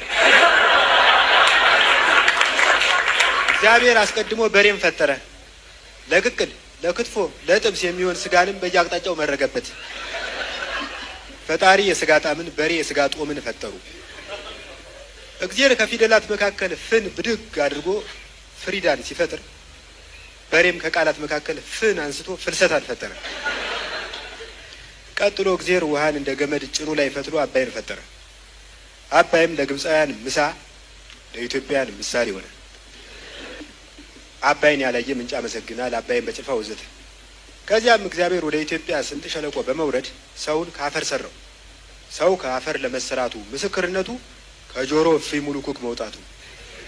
አዳም እና ሔዋን ጫት ተፈቅዶላቸው የእውቀትን ዛፍ ቅጠል በመቃማቸው ተባረሩ፣ ዓይናቸውን ገለጡ። እነ ወርቃናቸውም መሆናቸውን ሲያውቁ ሻወር ወሰዱ። በጊዜው የቻይናም ሆነ የቻይና ጅንስ አልነበሩምና አዳም ለሔዋን ቅጠል ሰፍቶ አለበሳት። እግዚአብሔርም ረገማቸው። ጥረህ ግራህ ብላ አልልህም፣ ጥረህ ግረህ ጡም። ሲቸግርህ በጦትና በወሬ ሲደላህ በውስኪና በበርበሬ ተቃጥለሙት። ከክብ እንጀራ ከክብ መከራ አትሻገር ብሎ ረገማቸው። የኢትዮጵያ ታሪክ የሚጀምረው ከዚህ ግድም ይመስለኛል። ሁላችንም እንደምናውቀው ኢትዮጵያ የምትገኘው በአፍሪካ ቀንድ ነው። ከአገሮች ሁሉ ኢትዮጵያን ቀንድ ላይ መሰካታቸው ግፍ አይደለምን? እንጃ እኔ ተራኪ እንጂ ተንታኝ አይደለሁም። ይሁን እንጂ እንደ አንዳንድ ሲኒኮች ተስፋ አልቆርጥም። ጥሬ ስጋ እየላፉ ጥሬ ኑሮ እየገፉ ተስፋ መቁረጥ ምን ይባላል? ከአንድ ሲኒክ ልቦና አንድ ሲኒ ቡና ይሻላል። አገራችን እንዲሁ በክብ መከራ በክብ እንጀራ ያለፈ የበለጸገ ታሪክ አላት። እንዲያውም ሊቃውንት እንደሚሉት ቋንቋና ወግ የተወሰደው ከእኛ ነው። ለምሳሌ እኛ ቄስ፣ ቀይስር፣ ቀይሳር ስንል ሰምተው ሮማውያን ቄሳር ይላሉ። እኛ አቴነሽ፣ እታበባ፣ እታታ፣ እቴቴ የምንለውን አገጣጥመው ግሪኮች አቴንስ ይላሉ። እኛ ዶማ፣ ዳሞት፣ ዲሞትፈር የምንለውን ቀያይጠው ግሪኮች ዲሞክራሲ ይላሉ። እኛ ሞት የምንለው ላይ አንድ ቃል ጨምረው ፈረንሳዮች ሞርት ይላሉ።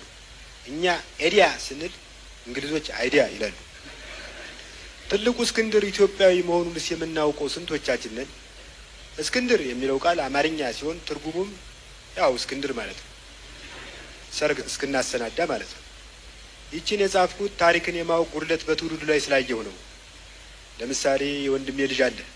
አንድ ቀን አጤ ምኒልክ ነጭ ሻሻቸውን ጠምጥመው የጎን የተነሱትን ፎቶ እየጠቆሙት ይሄ ማን ነው አልኩት። ሳቅማማ የመለሰው 50 ሴንት የሚል ነበር። የወንድሜ ልጅ የፈረንጅ ትምህርት ቤት ተማሪ ነው፣ ግን ስለ ትውፊቱ የሚያውቀው ነገር የለም።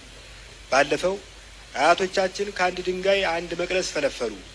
ከአንድ ድንጋይ አንድ መቅረስ አይገርምም? ለመሆኑ ይሄ ጉዳይ ምን ያመለክታል ብዬ ጠየቅኩት። በጊዜው በቂ ድንጋይ አለመኖርን ያመለክታል ብሎኝ ያረፈ። እና አሁን የእኛ ዘር ነው። አያቶች አርበኛ ነበሩ። ቅድመ አያቴ ምስክር። ቅድመ አያቴ በአድዋ ጦርነት ጊዜ እንደ ባልቻ አባ ነፍሶ እንደ ፊት አውራሪ ገበየው ከመሳሰሉ ጀግኖች ጎን ቆሞ አስቀድሷል። እሳት አመድ ወለደ። ግድ የለም እሳት አመድ ይውለድ፣ ግን እንዴት የወይራ እሳት የወረቀት አመድ ይወልዳል? እግዚአብሔር ይስጥልኝ። አመሰግናለሁ።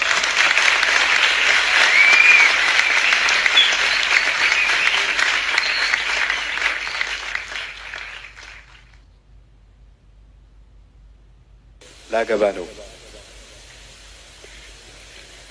ለሁለተኛ ጊዜ ላገባ ነው። እመኑኝ ትዳር ጣፋጭ ነው። አለበለዚያ እንደ ጠጅ በላይ በላይ አልደጋግመውም ነበር። በጋብቻ ውስጥ ብቸኛው ተጠቃሚ የሰርግ ዕቃ የሚያከራየው ሰውዬ ነው ይል ነበር አባቴ። ያም ሆኖ ላገባ ነው። ትዝ ይለኛል ከመጀመሪያ ሚስቴ ጋር የተጋባለት ንስሐ አባቴ ከዚህ በኋላ በጋብቻ አንድ ሰው ሆናችኋል ብለውን ነበር። በማግስቱ ግን እኔና ሚስቴ ታክሲ ስንሳፈር የሁለት ሰው ሂሳብ መክፈል አልቀረልንም።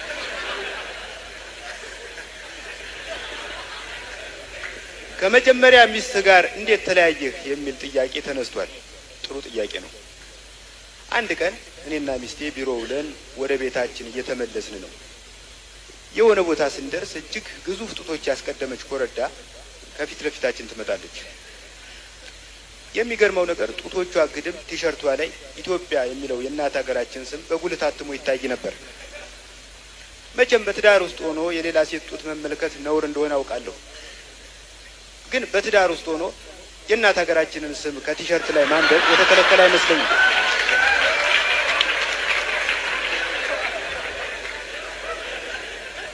እና ብሔራዊ ስሜት አነ ሁሉ ላይ ነው መሰል ለ30 ደቂቃ ያክል ፈዝዤው ወደ ኮረዳዋ ደረት ስመለከት ድንገት በአካባቢው የጥፊ ድምፅ አስተጋባ። የጥፊው ድምፅ በእኔ ፊትና በባለቤት የመዳፍ አማካኝነት የተፈጠረ መሆኑን ያወቅኩት ማላመጫ አካባቢ ህመም ሲሰማኝ ነው። ምን ነው ምን አደረግኩሽ አልኳት ሚስቴን። ያደረግከውን አንተ ታውቃለህ አለችኝና ትታኝ ሄደች። 10 ቀን ተቀየምኳት። በተቀየምኳት በ10ኛው ቀን ግን ክረምቱ ስለገባ ብርዱ ቅያሜን ስላስረሳኝ ታረኳት። ሌላ ጊዜ ከቢሮ ስንመለስ የመንደራችን ጎረምሶች መንገድ ዳር ጠብቀው እኔን ያንጠለጠለችውን ጃንጥላ ያክል እንኳን ሳይቆጥሩኝ ይለክፏት ጀመር። ሰማህ አይደል ሲለክፉኝ ትለኛለች ባጠገባቸው ስናል። ዝም በያቸው ወመኔ ሁላ አልሁኝ እንዳይሰሙኝ ድምፄን ዝቅ አድርጌ። ቀልጠፍ ብዬም የጎረምሶችን ለከፋ ለማድበስበስ ይገርምሻል በህንድ ሀገር ብዬ ስጀምር አሁንስ ያሉትን እየሰማህ ነው ብላ አቋረጠች። አሁን ለትዳራችን ስትል የጎረምሶችን ለከፋ ሰምታ እንዳልሰማች ብታልፍ ምን ነበረበት? እሷ እንኳን ይህን ማድረግ ካቃታት እኔ ሰምቼ እንዳልሰማው እንዳልፍ ብትፈቅድልኝ ምን ነበረበት? በሴት የሚመጣ ጠብ እጅግ አስቸጋሪ ነው። በሴት የሚመጣ ጠብን በኮንዶም እንኳን መከላከል አይቻልም። ሳይኮሎጂስቶች ትዳር የሚጸናባቸውን መንገዶች ሲዘረዝሩ ሚስትን ከመንደር ጎረምሶች ለከፋ ማስጣል የሚቻልበትን መላ አይጠቅሱም። የዛን ቀን ወደ ቤት ስገባ አስጠቃኝ አለች። ጠጋ ብዬ በድምምጥ ተይ እንጂ እኔ እናት ብዬ ጀመርኩ። ተይ እንጂ እኔ እናት፣ እነዚያ ጎረምሶች ቢጎዱኝ ሆስፒታል፣ ብጎዳቸው ፖሊስ ጣቢያ መመላለሱ ያንቺ ነው። አይዞሽ፣ ጸባያቸው እስኪቀየር እንታገስ። እነሱ ጸባያቸውን ካልቀየሩ ችግር የለም፣ እኛ ሰፈር እንቀይራለን አልኳት። በማግስቱ ፈታች። ያም ሆኖ አሁን ለሁለተኛ ጊዜ ላገባ ነው። ምክንያቱም ሜላትን ወዳታለሁ። ለሚወዱት ሰው ደግሞ መውጣት፣ መውረድ፣ መታመም፣ መሞት ብቻ አይደለም፣ እስከ ጋብቻ ቢደርሱ አይቆጭም። ከሜላት ጋር የምንጋባበት ሌላው ምክንያት ከጋብቻ በፊት አናደርግም ስላለች ነው። ሰሞኑን እኔና ሜላት ጥር ምጥን ያለ ሰርግ ልናሰናዳ አስበናል። የሚጠሩ ሰዎች ዝርዝር የእሱ አባትና እናት፣ የእኔ የንስሐ አባት፣ የእኔ ሚዜ የሚሆን የልብ ጓደኛ፣ የእሷ ሚዜ የምትሆን የሴት ጓደኛ፣ ዘበኛችን፣ አለቀ፣ በቂ ነው። የሰርጉ መርሃ ግብር የሚከተለውን ይመስላል። ሰርጉ በንስሐ አባቴ ጸሎት ይከፈታል። ቀጥሎ የሜላት አባት ስለ ሜላት አስተዳደግ የ10 ደቂቃ ንግግር ያደርጋሉ። የቀረ ነገር ካለ እናቷ በአባትየው የ10 ደቂቃ ንግግር ላይ የ40 ደቂቃ ሀሳብ ይጨምራሉ። ቀጥሎ ዘበኛችን ስለ እኔ ጸባይ ይናገራሉ። የቀረ ነገር ካለ የልብ ጓደኛዬ በዘበኛችን ሀሳብ ላይ ይጨምራል። የምሳ ግብዣ። ቀጥሎ ከጋብቻ በፊት የተጣለው እገዳ ይነሳና የስነ ስርዓቱ ፍጻሜ ይሆናል። ለሜላት ይህንን ሳሳያት በጣም አሪፍ ነው፣ ግን ዘፋኝ ያስፈልጋል አለች። ወደ አንድ የታወቀ የሰርግ ዘፋኝ ሄድን። ዘፋኙ መቼም ለእናንተ ስለሆነ 10,000 ብር ብቻ ዘፍንላችኋለሁ አለ።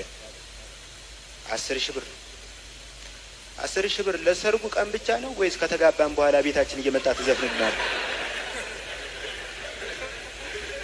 አልተስማማውም። ሜላት ዘፋኙን አስመስሎ የሚዘፍን ሰው በርካሽ እንድትፈልግ፣ አስመስሎ የሚዘፍን ካልተገኘ እንኳን አስመስሎ መድረክ ላይ የሚቆም ሰው እንድትፈልግ ነገርኳት። በልህ ዘበኛችንን ማዘፈን ፈልጌ ነበር። በነገራችን ላይ ዘበኛችን ድምፅ እንደሚሞክሩ እስከ ቅርብ ጊዜ ድረስ አላውቅም ነበር። ባለፈው ከውጭ የተላከልኝ ጅንስ ሱሪ ሌሊት ከተሰጣበት ገመድ ላይ ተሰርቆ አደረ። ተኝተው ነበር ብዬ ስጠይቃቸው መተኛት እንኳን አልተኛውም፣ ግን የበርሜሉን ቂጥ እየደበደብኩ እንዲቸው ስዘፍን ስላደርኩ ሌባ አጥሩን ሰብሮ ሲገባ እንኳን አልሰማውም አሉ። ገረመኝ። የታደለ ሌባ በሳውንድ ትራክ ታጅቦ ይሰርቃል። ከዚህ በፊት ብዙ ሰው በተገኘበት ዘፍነው ያውቃሉ? አዎ። የት? ጃን ሜዳ የጥምቀት ዕለት ማለቴ በመሳሪያ ታጅበው ዘፍነው ሲያውቃሉ? አዎ። አገር ቤት ሳለሁ ታናሽ ወንድሜ አጭር ምንሽር ይዞ ያጅበኝ ነበር። የሰርግ ይዘፍናሉ? አዎ። እስቲ በሉልኝ። ሽቦ አልወጋው ሽቦ፣ ሽቦ አልወጋው ሽቦ። እሱማ የገጠር ነው፣ የከተማ ላድርገው ከቻሉ። ሽቦ የስልክ ሽቦ።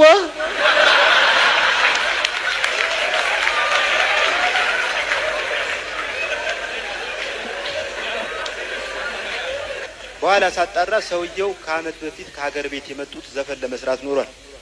ዜማና ግጥም የሚሰሩ ሰዎች ሌሊት እየቀጠሩ ያለማምዷቸው ነበር። በኋላ ከዘፈኑ ይልቅ ሌሊት መንቃቱ የበለጠ ስለተሳካላቸው ዘበኛው ዘፋኝ የማናመጣ ከሆነ ሌላ አማራጭ አለ።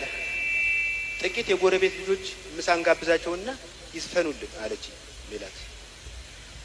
እውነት ለመናገር ከጎረቤት ልጆች ለታዋቂው ዘፋኝ 10,000 ብር መክፈል ይሻለኝ ነበር። የጎረቤት ልጆች ምን ይዘፍናሉ መሰላችሁ? የዛሬ አመት የማሙሽ ልደት ባበላሁ ባጠጣሁ በዜማ የመወልድበትን አመት ወስነው ሊነግሩኝ ይፈልጋሉ። በነገራችን ላይ ቤተሰብ መምሪያ የህዝብ ቁጥር መቀነስ ከፈለገ የሰርግ ዘፈኖችን የሚቆጣጠር ክኒን ማምረት አለበት። የክርስትና እንመጣለን ገና። አሁን ዘፈን ነው ማስጠንቀቂያ ነው እንጂ። ለማንኛውም ሜላትን ማስደሰት ስለነበረብኝ ይሻል። በተረፈ ጥቂት አጃቢ መኪኖች ከተገኙ በቂ ነው። መኪና ምን ያደርጋል? ያስፈልጋል ብያለሁ፣ ያስፈልጋል። ጥሩ ካልሽ እሺ። ለነገሩ እኔ መኪና መከራየት አቅቶኝ አይደለም፣ ግን የሰርጋችን ቀን የናይጄሪያ ፕሬዝዳንት ስለሚመጡ መንገድ ይዘጋል ብዬ ነው ልላት ካሰብኩ በኋላ የናይጄሪያን ፕሬዝዳንት ጋብዝልኝ እንዳትለኝ ስለፈራሁ ተውኩት። ቀጥዬ የሰርግ መጥሪያ ካርድ ለመበተን ተንቀሳቀሱ። መጀመሪያ የሄድኩት ንስሐ አባቴ ቤት ነው። ንስሐ አባቴ በቴሌቪዥናቸው የእንግሊዝ ፕሪሚየር ሊግን ውድድር እየተመለከቱ ነበር። ስገባ አይናቸውን ከቴሌቪዥኑ ሳይነቅሉ ወደ ወንበሩ እያመለከቱኝ እሺ ዛሬም ዝሙት ነው አሉ። በነገራችን ላይ ንስሐ አባቴ ኳስ በጣም ይወዳሉ። የገና ጦም ሲገባ ሱባኤ የገቡና ሊተውት ፈለጉ። የስቴዲየም ሀሳብ ግን እንደ ፈታይ ጋኔን ተከተላቸው። ለምሳሌ አቡነ ተክሌ በአንድ እግራቸው ቆመው መጸለያቸውን ሲያነቡ እግር የሚለው ቦታ ላይ ሲደርሱ እግር ኳስ ታሰባቸው። ወዲያው ሀሳባቸውን ለማባረር ስለ መላእክት ተፈጥሮ ሲያሰላስሉ የመላእክት ክንፍ በክንፍ በኩል ያለውን የተጫዋቾች አስተላለፍ አስታወሳቸው። በየወንጌሉ ላይ ክርስቲያኖች የሚለውን ቃል ባገኙ ቁጥር ክርስቲያኖ ሮናልዲኖ ድቅኝ ልባቸው ነበር። አይ ዛሬ ለሌላ ጉዳይ ነው የፈለግኩት ብዬ ጀምሬ የሰርጉን ሁኔታ ነገርኳቸው። እመጣለሁ፣ ለነገሩ በጣም አሞኛል፣ ግን የወንድሜ ልጅ ተመስገን ደግፎኝም ቢሆን እመጣለሁ አሉ። ልብ አድርጉ፣ የወንድማቸው ልጅ በድጋፍ ስም ይዘውብኝ ሊመጡ ነው። አይ ተደግፈው ከሚመጡስ ቢቀሩ ይሻላል፣ ከጤናው አይበልጥም አልኳቸው። አትቀየመኝም? ኧረ በፍጹም። በልቤ መርሃ ግብሩን አስተካከልኩ። የአንድ ሰው ወጪ ቀነሰ ማለት ነው። እኔ ካልመጣው እንግዲህ ቀጠሉ የንስሐ አባቴ፣ እኔ ካልመጣው እንግዲህ ሰራተኛ የሽን ልካታለሁ። ከመጠጡም ከምግቡም ይዛልኝ ትመጣለች። ባይሆን ከመሸ ሰው እንዳይተናኮላት ከሰፈር ልጆች ጥቂቶችን አብሬ ልካቸዋለሁ። እሰይ የሺ ሳያንስ የሰፈር ልጆች። አሁን ሁሉ ነገር ገባኝ። ለካ በሰርግ ስነ ስርዓት ላይ ሙሽራውና ሙሽሪት በዝግታ የሚራመዱት ወጪው እንደ ልብ ስለማያራምድ ነው። አመሰግናለሁ።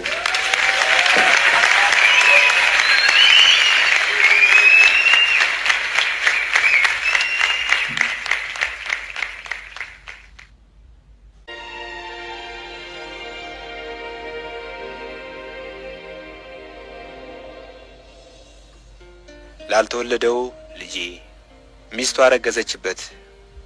ደነገጠ። እንድታስወርደው ጠየቃት። አሻፈረኝ አለች። በጣም ተቆጣ። ቁጣው ሲውል ሲያደር ቁዘማ ሆነ። ቁዘማው ላልተወለደው ልጁ ደብዳቤ እንዲጽፍ አነሳሳው። 2 ደብዳቤዎችን ጻፈ። የደብዳቤዎች ሙሉ ቃል ይሄ ነው። አንደኛው ደብዳቤ ልጄ ወገቤ ክፋይ፣ ከእኔ ወገብ ከተለያየንባት እንዲሁም ከእናትህ ማህፀን ከተገናኘባት ሰዓት ጀምሮ እንደምን አለህልኝ? እኔ ትወለዳለህ ከሚለው ሐሳብና ሰቀቀን በስተቀር ደህና ነኝ። ልጄ ይህን ደብዳቤ ጻፍሁልህ የፊደልና የቋንቋን ጣጣ ከማህፀን እንድትጀምረው ለማስገደድ አይደለም። ይልቁንስ ለውሳኔ እንዳትቸኩል ከመምጣትህ በፊት ግራ ቀኙ እንድትመረምር ነው። አሁን ጨቅላ አይደለህም። የ3 ወር ጎረምሳ ነህ። አውራጣትህን መጥባት ጀምረሃል። ጊዜህን እንደ ጥንቱ በራስ በመቆም ብቻ እንደማታሳልፈው አውቃለሁ። ከዚህ በኋላ 6 ወሮች አሉ። በእኒህ ቀሪ ጊዜያት እንድትፋፋባቸው ሳይሆን እንድታስብባቸው ፈልጋለሁ። ስለ ሁሉም ነገር አስብ። ከመቸኮል በፊት አስብ። እኔ 40 ዓመት ሞልቶኛል፣ ግን በእውቀትና በጥበብ ካንተ እንደማልበልጥ አውቃለሁ። ማወቅ ማለት ከውጭ ያለውን መማር ማለት አይደለም፣ ከመወለዳችን በፊት የነበረውን ማስታወስ ነው ብሏል ሰውየው። ይህንን ቢል ያመንሁ ቀን ስቅስቅ ብዬ አለቀስሁ። ለካ አባቴ ቄስ ትምህርት ያስገባኝ፣ 1ኛ፣ 2ኛ፣ 3ኛ ደረጃ ትምህርት ያስተማረኝ፣ ባለ ዲግሪ ባለ ማዕረግ ያሰኘኝ፣ አልባሌ ቦታ ከሙል ብሎ ኖሯል። ስለዚህ የምወለደው ለማወቅ ስለምፈልግ ነው አትበል። እኔ ካንተ አላውቅም፣ ካንተ አልበልጥም። ምናልባት የምበልጥህ በንዴትና በሽበት ብቻ ይሆናል። ልጄ፣ ወዳጄ፣ ወገቤ ከፋይ፣ እንዳትወለድ የማሳስብህ ስለምጠላህ አይደለም። እወድሃለሁ አላልሁም፣ እወድሃለሁ። ግን የወደድነውን በባዶ ቤት አንጋብዝም። እናትህ ሁላችንም ወደዚህች ምድር ስንመጣ እርቃናችን ነው ትላለች። በወዳትም አላመንኳትም። ጥቂቶች ለብሰው እንደሚወለዱ አውቃለሁ። ለምሳሌ ከካናዳ የመጣች ጓደኛዬ ስትነግረኝ ካናዶች አንድ ልጅ ሲወልዱ ብዙ ሺህ ብር ከመንግስት ይሰጣቸዋል። የስካንዲቪያ አካባቢ ሰዎች አርግዘው በታዩ ጊዜ የከተማ አስተዳዳሪዎች ለመጪው ልጅ የሚሆን ገንዘብ፣ ቁሳቁስ፣ ቤት ያሰናዱላቸዋል።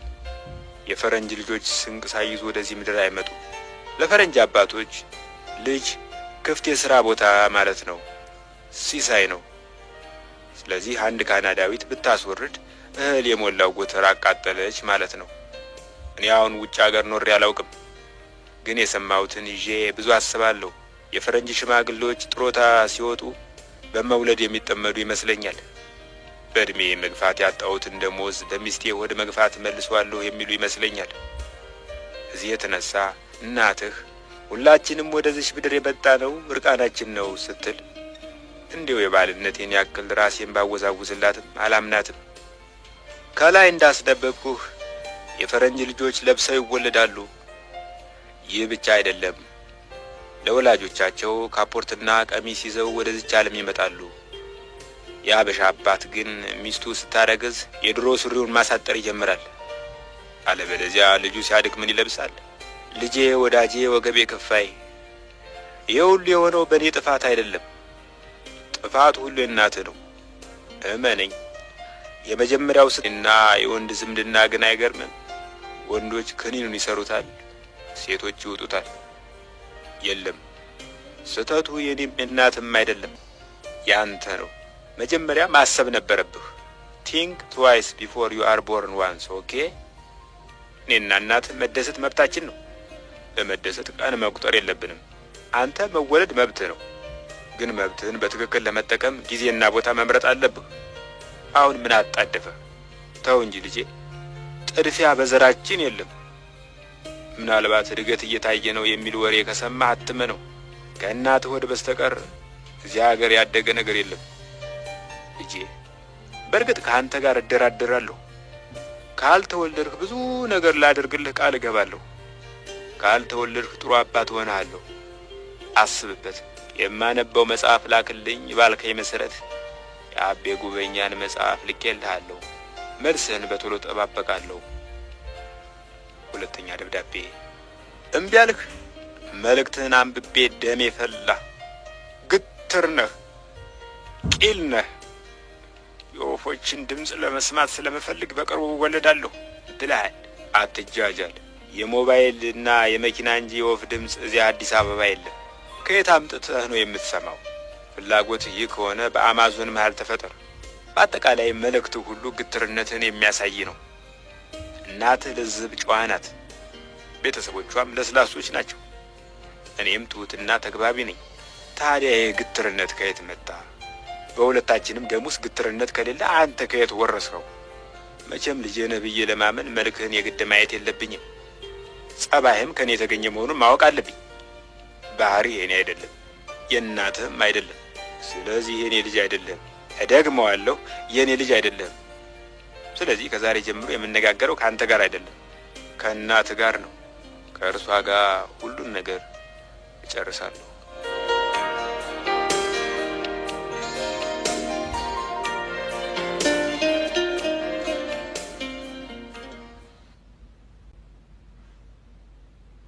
መራቂው ሰላም በሰማይ ላይ እንዳለች ላም ታሪኳ እንጂ ወተቷ ባሊ ባይሞላም ሰላም ብያለሁ። ሰላም ልጆቼ፣ ጆሮአችሁን ተሰጣችሁኝ እመርቃችኋለሁ። ያኔ በእኛ ጊዜ ሁሉ ነገር የተትረፈረፈ ስለነበር አንድ ዕቃ በገንዘቡ የገዛ ሸማች የሆነ ነገር በነፃ ይመረቅለት ነበር። ለምሳሌ ላም የገዛ ሰው ጥጃ ይመረቅለታል። ወንበር የገዛ ሰው ተቀማጭ ይመረቅለታል። ልጁን ከፍሎ ያስገረዘ አባት ራሱ በነፃ ይገረዛል።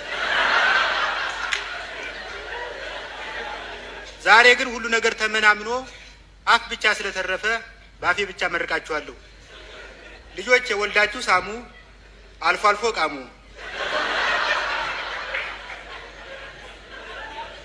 ምድሪቱ ብትሞላም ቅሉ ብዙ ተባዙ ፕላኔቶችን ሙሉ። አዎ ከብዙ ዓመታት በፊት እኔም እንደ ሰው ምሽት አግብቼ ወንድ ልጅ ወለድኩ። አልተመረቀልኝም። እልም ያለ ሰነፍ ሆነ። እኔ ታታሪ ነኝ። ነፍሷን ይማርና እናቱም በአንድ እጇ ሹራብ በሌላ እጇ ሹርባ የምትሰራ ባተሌ ነበረች። እንዲያውም ይህም ባተሌነቷን አይቶ መንደርተኛው ሁሉ እመቤት የሚለውን ስሟን ትቶ መስሪያ ቤት እያለ ይጠራት ነበር። ልጃችን ግን በማን እንደወጣ እንጃለቱ ትምህርት ቤት ከገባ ጊዜ ጀምሮ ወላጅ አምጣ ነው እሄዳለሁ፣ ወላጅ አምጣ ነው እሄዳለሁ፣ ወላጅ አምጣ ነው እሄዳለሁ። በኋላ መመላለሱ ሲታክተኝ እዚያው የሚማርበት ትምህርት ቤት ውስጥ በአትክልተኝነት ተቀጠሩ። ልጆቼ እያዳመጣችሁ ስለሆነ እንደሚከተለው መርቃችኋለሁ። ተባረኩ። ለነገሩ ድሃ ከሚባርካችሁ ሀብታም ይማርካችሁ። መዳፍ ለማንበብ ካልሆነ በቀር የሰው እጅ ከማየት ያድናችሁ። ትርፍ ልብስ ያላችሁ ለተቸገረ ስጡ። ትርፍ አንጀት ያላችሁ በኦፕራሲዮን አስወጡ። እናም እንደነገርኳችሁ ልጄ ብለው ብሰራው ትምህርት ስላልገባው ወደ ቤቱ ገብቶ ቁጭ አለ። ቁጭ የሚልበት በርጩማ እለት ከእለት እየጎደጎደ ሄዶ 3 እግር ያለው ድስት መሰለ። ኋላ ቢጨንቀኝ ቢጠበኝ ሊቀ መላኩ ልጄን ስራ ብታስገባልኝ ባለቀለሙን ጃንጥላ አውሳለሁ ብዬ ተሳልኩ። በአመቱ በኢትዮጵያ የቦክስ ፌዴሬሽን ውስጥ የስራ እድል ተገኘለት። እሱ ግን መቼም የጠብም ሆነ የጥበብ ተሰጥኦ አልነበረውምና በዳኝነት የስራ መደብ ካልሆነ በቀር በቦክሰኝነት አልመዘገብም ብሎ አንገራገረ። ያኔ ብልጭ ብሎብኝ የቆላ ከስራዬ ላጥ አድርጌ ሳበቃ እዚህ ተጎልተህ እኔ በነፃ ስለበድብህ የምትኖር የቦክስ ፌዴሬሽን በደሞዝ ቢያስደበድብህ አይሻልም ልጅ ስላልኩት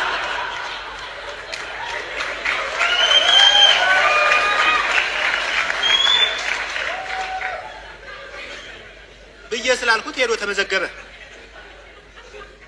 በኋላ የደረሰበትን ጉዳት ስታዘብ ግን አዘኑ። ባባው ትዝ ይለኛል። ከመጀመሪያ ተጋጣሚው ጋር ተደባድቦ ሲመጣ ፊቱ አብጦ አይኑ ተውጦ ሌላ ሰው ስለመሰለኝ የኔ ልጅ መሆኑን ያረጋገጥኩት በዲኤንኤ ምርመራ ነው። አንድ ስመጥር ክሊኒክ በነጻ አከመልኝ። ቆይቶ ግን የክሊኒኩ ስራ አስኪያጅ ጠራኝና ልጆትን በነጻ ስላከምነው የክሊኒካችንን ስም ክንዱ ላይ ተነቅሶ ማስታወቂያ ይስራልን አለኝ። አይን ቅሳትት የልጄን ክንድ ስፋት የማውቀው እኔ ነኝ። የልጄ ክንድ እንኳን ለንቅሳት ለክትባት አይመችም ብዬ ተከራከረ። እንደምታውቁት የቦክሰኛ ህይወት ችግር ነው፣ አሳር ነው፣ ከጓንት ወዳፍ ነው። ይህን የተረዳው ልጄ አትሌት መሆን አለብኝ ብሎ ወሰነ። እኔ ግን ተው ልጄ፣ ከቦክሰኝነት በቀጥታ ወደ አትሌትነት ዘሎ አይገባም።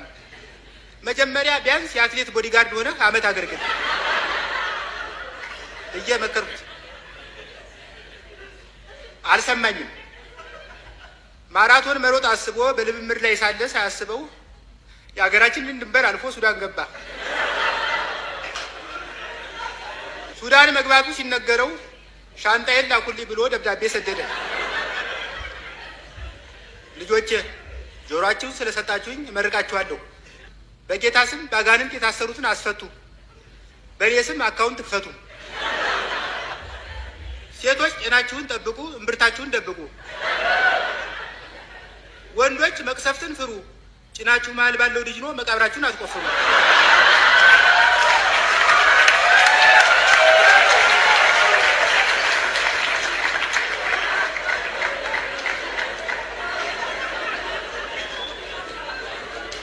እና እንደነገርኳችሁ ልጄ በአሁኑ ጊዜ ሱዳን ውስጥ ይገኛል። አገራችን ካላደገች በቀር አልመለስም ብሏል። እንደኔ አገራችን ያላደገችው በሀብቷ ስላልተጠቀምንበት ነው። በወንዞች ምን ተሰራ? ምንም። ድልድይ እንኳን አልተሰራም። በገጠር ወዲያ ማዶ ወንዝ ዳር የበቀለ ዛፍ ተገርስሶ ወዲህ ማዶ ታልተጋደመ በቀር ድልድይ የለም። አዎ በገጠር ከጥንት ጀምሮ ወንዙ ብቻ ሳይሆን ድልድዩም የእግዚአብሔር ስራ ነው። ሌላው ይቅር በመብራት ጉዳይ ከሱዳን ማነስ አለብን። ልጄ በጻፈልኝ ደብዳቤ እንደገለጸው ሱዳን ውስጥ መብራት በፈረቃ ሆነ የሚባለው ሳሎን በርቶ ምኝታ ቤት ሲጠፋ ነው።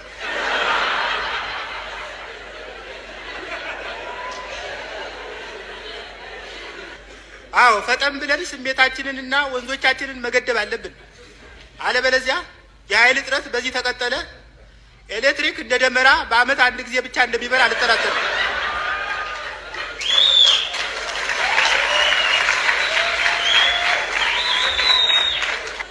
በሀገራችን ብዙ ማዕድኖች ይገኛሉ። ተቆፍረው ከወጡት ብንጀምር እንኳ ወርቅ፣ መዳብ፣ የከበረ ድንጋይና የተከበረ አጥንትን መጥቀስ ይቻላል። የነዳጅ ነገር አልለየለትም። አሁን ባለው ተጨባጭ ሁኔታ አናዳጅ እንጂ ነዳጅ በሀገሪቱ የለም። ስለዚህ እንደኔ አማራጭ የኃይል ምንጭ መፈለግ አለብን። በቂ የሆነ የፀሐይ ብርሃን አለን። እረ እንስራበት ጎበዝ። እነ ጃፓን በፀሐይ ብርሃን ኃይል ወይም ሶላር ኢነርጂ ወፍጮ ይተክላሉ፣ ኢንዱስትሪ ያቆማሉ። በእኛ ሀገር ግን የፀሐይ ብርሃን ኃይል ወይም ሶላር ኢነርጂ የሚያገለግለው ብቅል ለማስጣት ብቻ ነው። ከዚህ በፊት አንድ ተመራማሪ እንደገለጠው የሀገራችን ዳግም አረቄ የነዳጅ አቅም ስላለው እሱን ተጠቅሞ መኪና ማሽከርከር ይቻላል። በእርግጥ ከሾፌሩ ተርፎ ለመኪናው የሚበቃ አረቄ በሀገሪቱ እንደማይኖር አውቃለሁ። ብቻ እንዲያው ቢጨንቀኝ ነው። ይህን ሀሳቤን ይዤ ከአንድም 2-3 ኤፍኤም ብደውል ስልኩ ተያዘብኝ። በኋላ ጫማዬን እያስቀባው ለአንዱ ሊስትሮ በቃሌ ወጣሁለት። ስጨርስ አስተያየት አለህ ብዬ ጠየቅኩት። ቀና ብሎ አየኝና ጌታዬ ይሄ ያዝኩት እኮ የሊስትሮ ሳጥን እንጂ የአስተያየት መስጫ ሳጥን አይደለም አለኝ።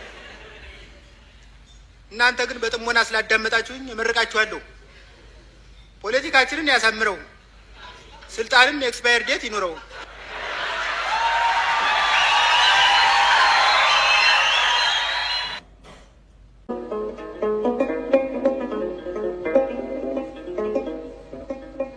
ሟርት፣ ጥቅጥቅ ያለ ጭጋግ፣ ኮከብ የለሽ ሰማይ፣ ወርዶ የማይበቃው ካፊያ መንደራችንን ተቆጣጥሮታል። ወዲም ያባባ ምሽት ነበር። ከሱቄ ፊት ለፊት የአሮጌ ብርድ ልብስ ቁራጭ የመሰለ ውሻ ብቅ አለና ሽቅብ አንጋጦ ማላዘን ጀመረ። አው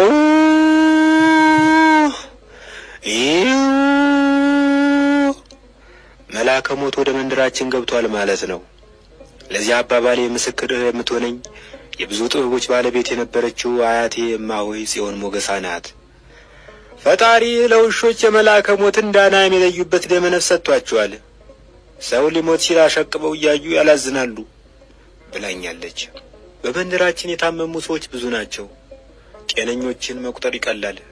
ያም ሆኖ የጸናባቸውንና ከፍተኛ የመሞት ዕድል ያላቸውን መንደርተኞች ማስታወስ ነበረብኝ። በመጀመሪያ የንጉ መምህር የጋሽ ተክሌ ጎረቤት አትጠገብ ታወሰችኝ። ለብዙ ጊዜ ተዘግቶ የከረመ ማድ ቤት ከፍታ ስትገባ ነው መጋኛ አጣሞ የጣላት ይላሉ ጠያቂዎች። ስለ ደህንነቷ በጠየቅ ቁጥር በጎ መልስ የሚሰጠኝ የለም። እንደ ገዘራ ታጥፈው የሚሄዱ አሮጊቶች ሳይቀሩ አይ የምትተርፍም አይደለች ብለው ያሟርቱባታል። መልአከ ሞት የሚወረውረው ድንጋይ አትጠገብን ቢስት የሚያርፈው አስታጥቄ መንገሻ ላይ ነው። አስታጥቄ የሰፈሩን ያቀና ወዛደር ሲሆን ከሚነዳቸው ወደ ለሃጆች አንዱ የኋሊት ረግጦት አልጋ ላይ ውሏል። ሞት እኒህን ሁለቱን ችላ ካለ እማሆይ የሾርቅን አይለቃቸውም። በእርግጥ ዘመንን ሰፍሮ ካከፋፈለው ከአንድዬ በቀር የእማሆይን ዕድሜ ልክ የሚያውቀው የለም። በድዳቸው እንደሚበሉ መደብ ላይ እንደሚሸኑ ስለማውቅ በበኩሌ ከ98 ዝቅ የሚሉ አይመስለኝም።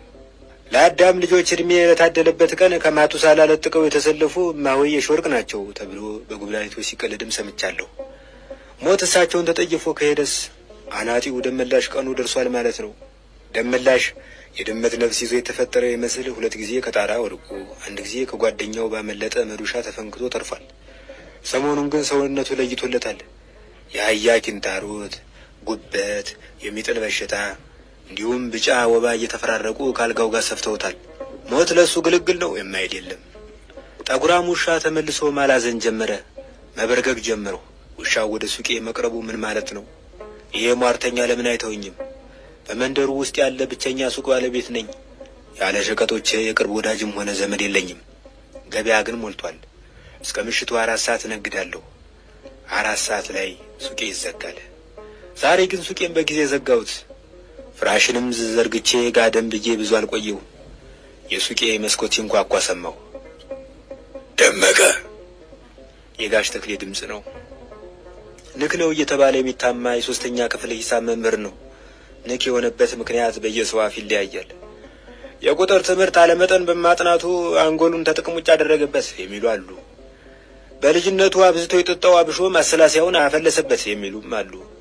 የሚወዳት ምሽቱንና ሴት ልጁን በመኪና አደጋ በ1 ቀን ከተነጠቀ በኋላ ነካ ያድርገው ጀመር የሚል መላምትም ሰምቻለሁ። በበኩሌ በዚህ ጉዳይ ላይ የተረጋገጠ ማስረጃ የለኝም። የማውቀው ነገር ቢኖር ጋሽ ተክሌ ያለ ቅጥ ትንቧ እንደሚወድ፣ ብቻውን ማውራት መተከዝ እንደሚያበዛ፣ ከቆዳው ጋር አብሮት የተፈጠረ ይመስል ተቀይሮ የማያውቅ ቡናማ ጃኬት እንዳለው ነው። አረ ደመቀ! በጭጭታ የገፋውበት። ተምተም ተምተም ዝም። ደመቀ! የጋሽ ተክሌ ጥሪ። ሌላ መዳፍ መስኮቴን ይጠበጥብ ጀመር። ደመቀ! የሌላ ሰው ጥሪ። ዝም።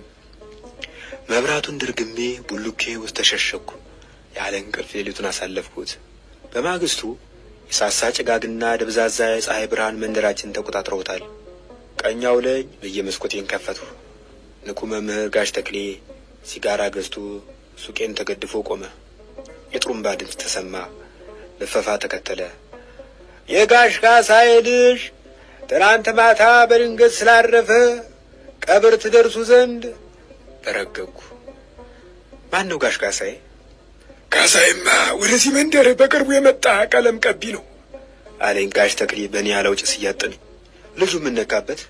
ትርፍ አንጀት ነው አጣርፎ የገደለው። ሐኪም ደርሶለት ቢሆን ኖሮ ቀዱ ያድነው ነበር፣ ግን አልሆነም። ለምን? ሐኪሞችን ለመጥራት ስልክ ያስፈልግ ነበራ። አንተ ዘንድ ቢመጣ ያለ ወትሮ ሱቅህን ጠርቅመተኛ ሞከረ፣ አልሆነም። ልጁም ያለ ረዳት ፍግም ብሎ ቀረ። አንገቴን ደፋሁ። ስሬት አልባ ኃጢአት የሠራው መሰለኝ። በቀለም ቀቢው ሰውዬ ልጅ ሞት እጄ እንዳለበት ተሰማኝ። ራሴን ወቀሱ።